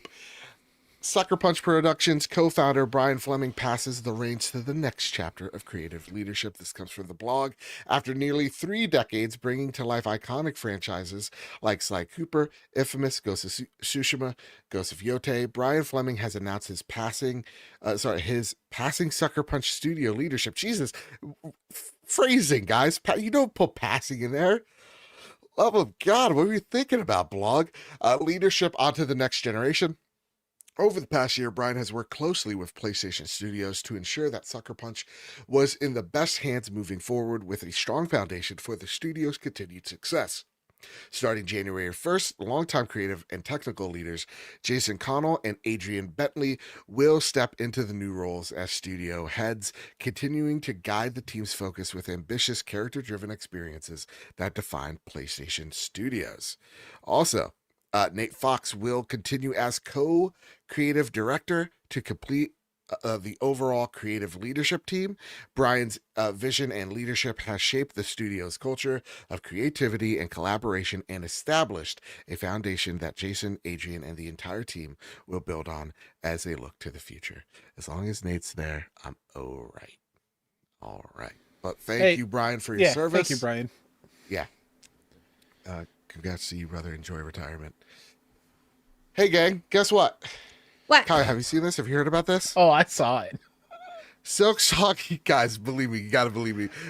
New segment, guys, you gotta believe me, guys, you gotta believe me. This is true. It's We're happening. not joshing around. This We're is not real. kidding around. We're not joshing. No. Silk Song expansion, Hollow Knight refresh, and more.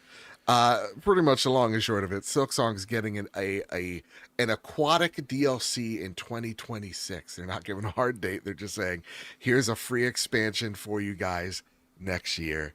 Over under. What is this thing really coming out? New areas, bosses, tools. It's called Sea of Sorrow. Tools. I believe it's free. All right. All right. There I you think. go. There you go. It is. It's free. It's free. Hey, Wild. hey, Kyle. Have you seen this? Have you heard about this? Have you seen this? Have you heard about this? South of Midnight coming to PlayStation 5 and Switch 2. Let's go. Yeah, Continue I know we Hazel's talked about it journey. on the Game Award show last week, but I figured if people missed that one, we put it in proper. I'm so excited. I can't wait to play that video game on my console of choice. Man. Yeah. Cannot wait. Can I say something slightly unprofessional? Sure. Sure. South of Midnight looks great. I'm very excited to step into it. May I just say, though, the voice actress of Hazel, respectfully. Oh, okay. She, I don't know where I thought you were going there, Nope. but one of the most beautiful women I've ever seen in my entire life. Just saying respectfully. Sure. I just had to put that in the wild. I haven't played it yet, but I was gifted a like a PR kit for South of Midnight when it came out on Xbox, and the artwork for that is so beautiful and so cool and so unique from anything that I've ever really experienced, because I'm not from there. That's not my culture, and it's just so cool. And I can't wait to play it. And I haven't played it on Xbox yet, obviously, but I will definitely be picking up when it's on PlayStation. Yeah, 100%. Also, Jonathan Kelly writes a new segment idea where you try to sell others on an idea called Hear Me Out. We're kind of pseudo doing that on post show. Every couple of weeks, one of us is going to bring something to the table to try to introduce it to everybody else. So Kyle already did it, and he was doing Critical Role to try to get us to start watching Critical Role.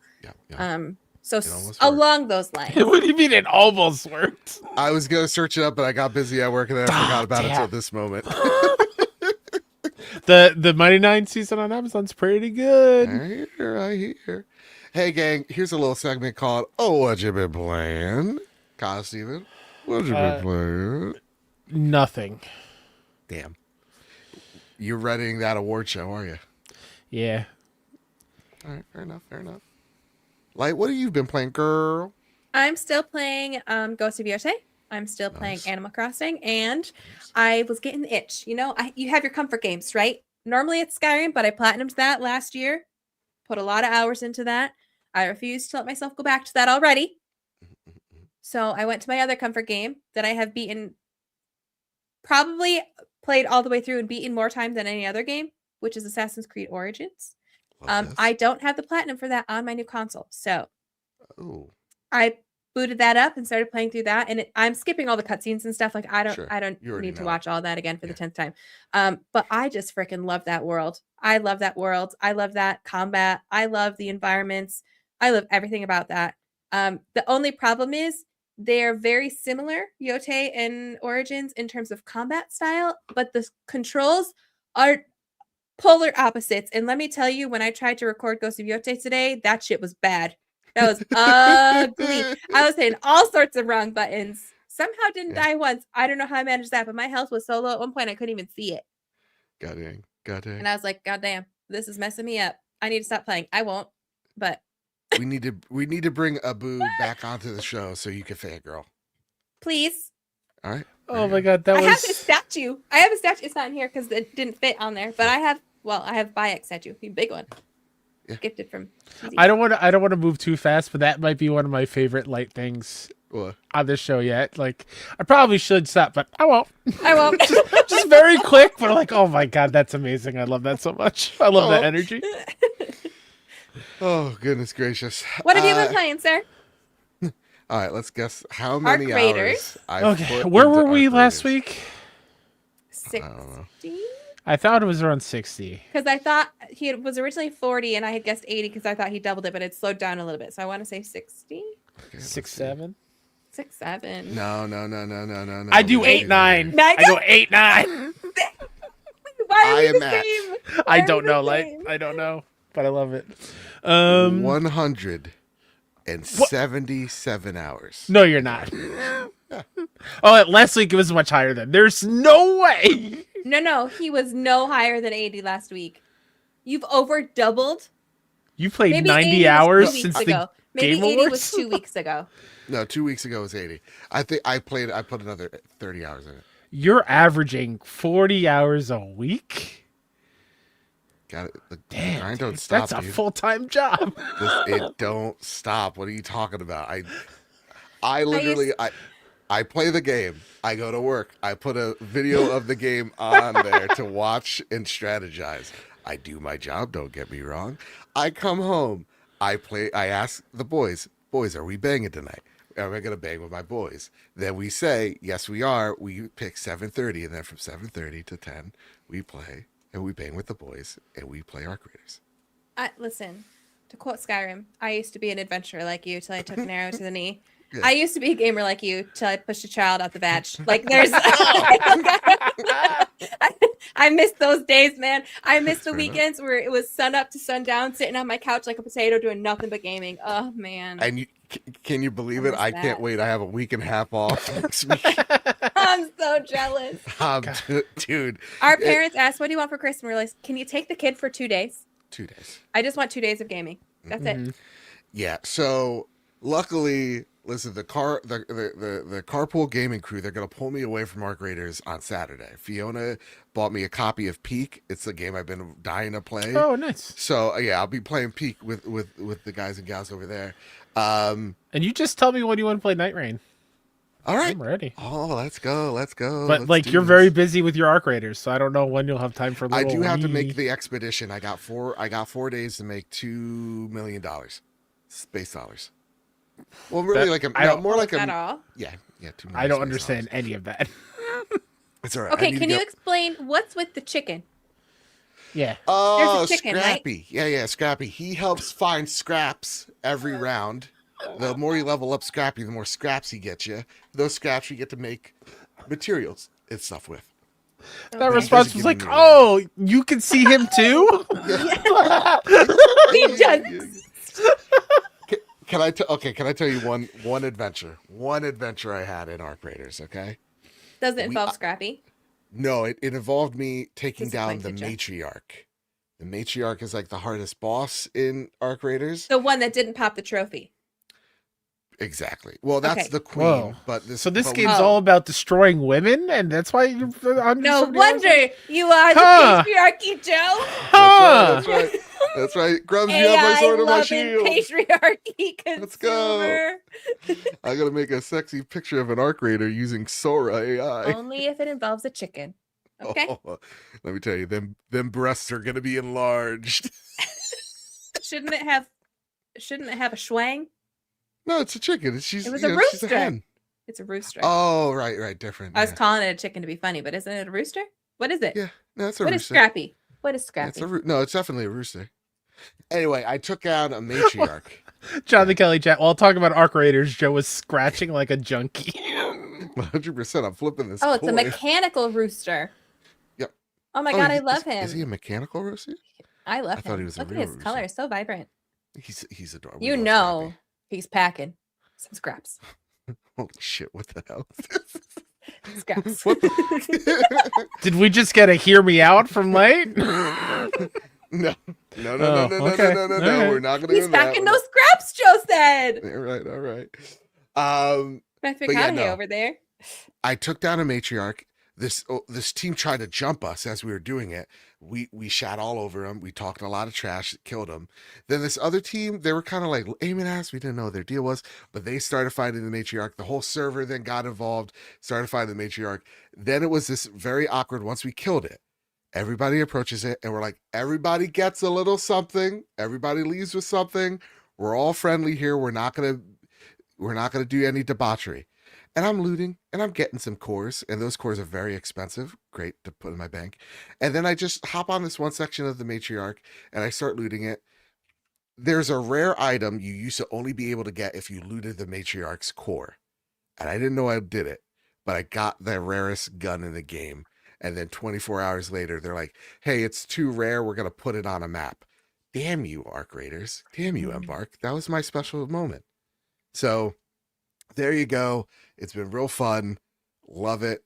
About to cross over and do my expedition and start all over again. I love this game. It's so good. It's so good. I'm happy for you. Okay, Joe, talk about this rooster from this game. I'm sorry. Okay. It just unlocked a memory from my youth. Yeah. Do you remember? Does anyone remember that kid's song? I'm sick. Please forgive the vocal cords, okay? It was like, I had a rooster and my rooster pleased me. I fed my rooster by the green apple tree. My little rooster went cock-a-doodle-doo, dee-doodly, doodly, doodly, doo. Was I too was I too country for you guys? I was raised by a bunch of farmers. But No. realizing it now, that song kind of a little sketch to be singing as a kid. Yeah. But then the Yeah. next verse is like about a dog, and then there's one about a cat, and there's different farm animals. All right, But fair enough. that was one that my grandma used to sing to me all the time. Well, listen, Grandma would be canceled on this show pronto. Is there anything to hold on to? Did any games come out this week? Don't worry about it. There's nothing. Nothing next week. It's Christmas week. Play something from your backlog. Have fun. Please, for the love of Go God. play Assassin's Creed Origins. Yeah. All right, it's time for, sadly, the last segment of the show. But our favorite segment. It's time for the Sony Pony Express. Yeehaw. Dark Saturn writes in, did you hear Dispatch is coming to Nintendo Switch? Hell yeah. Yeah, go play Please. Dispatch. Please play Dispatch. Please. Come It's on. really good. Playing that. Imagine playing that game on a bus.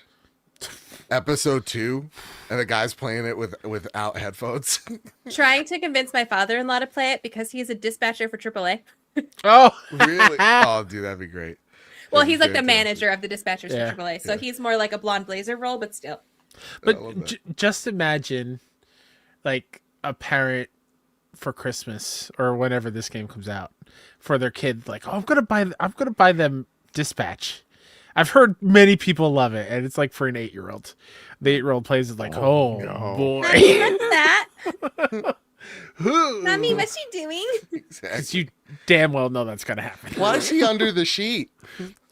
No, they're all watching YouTube videos and TikTok. They all know already. I mean, yeah, that's fair.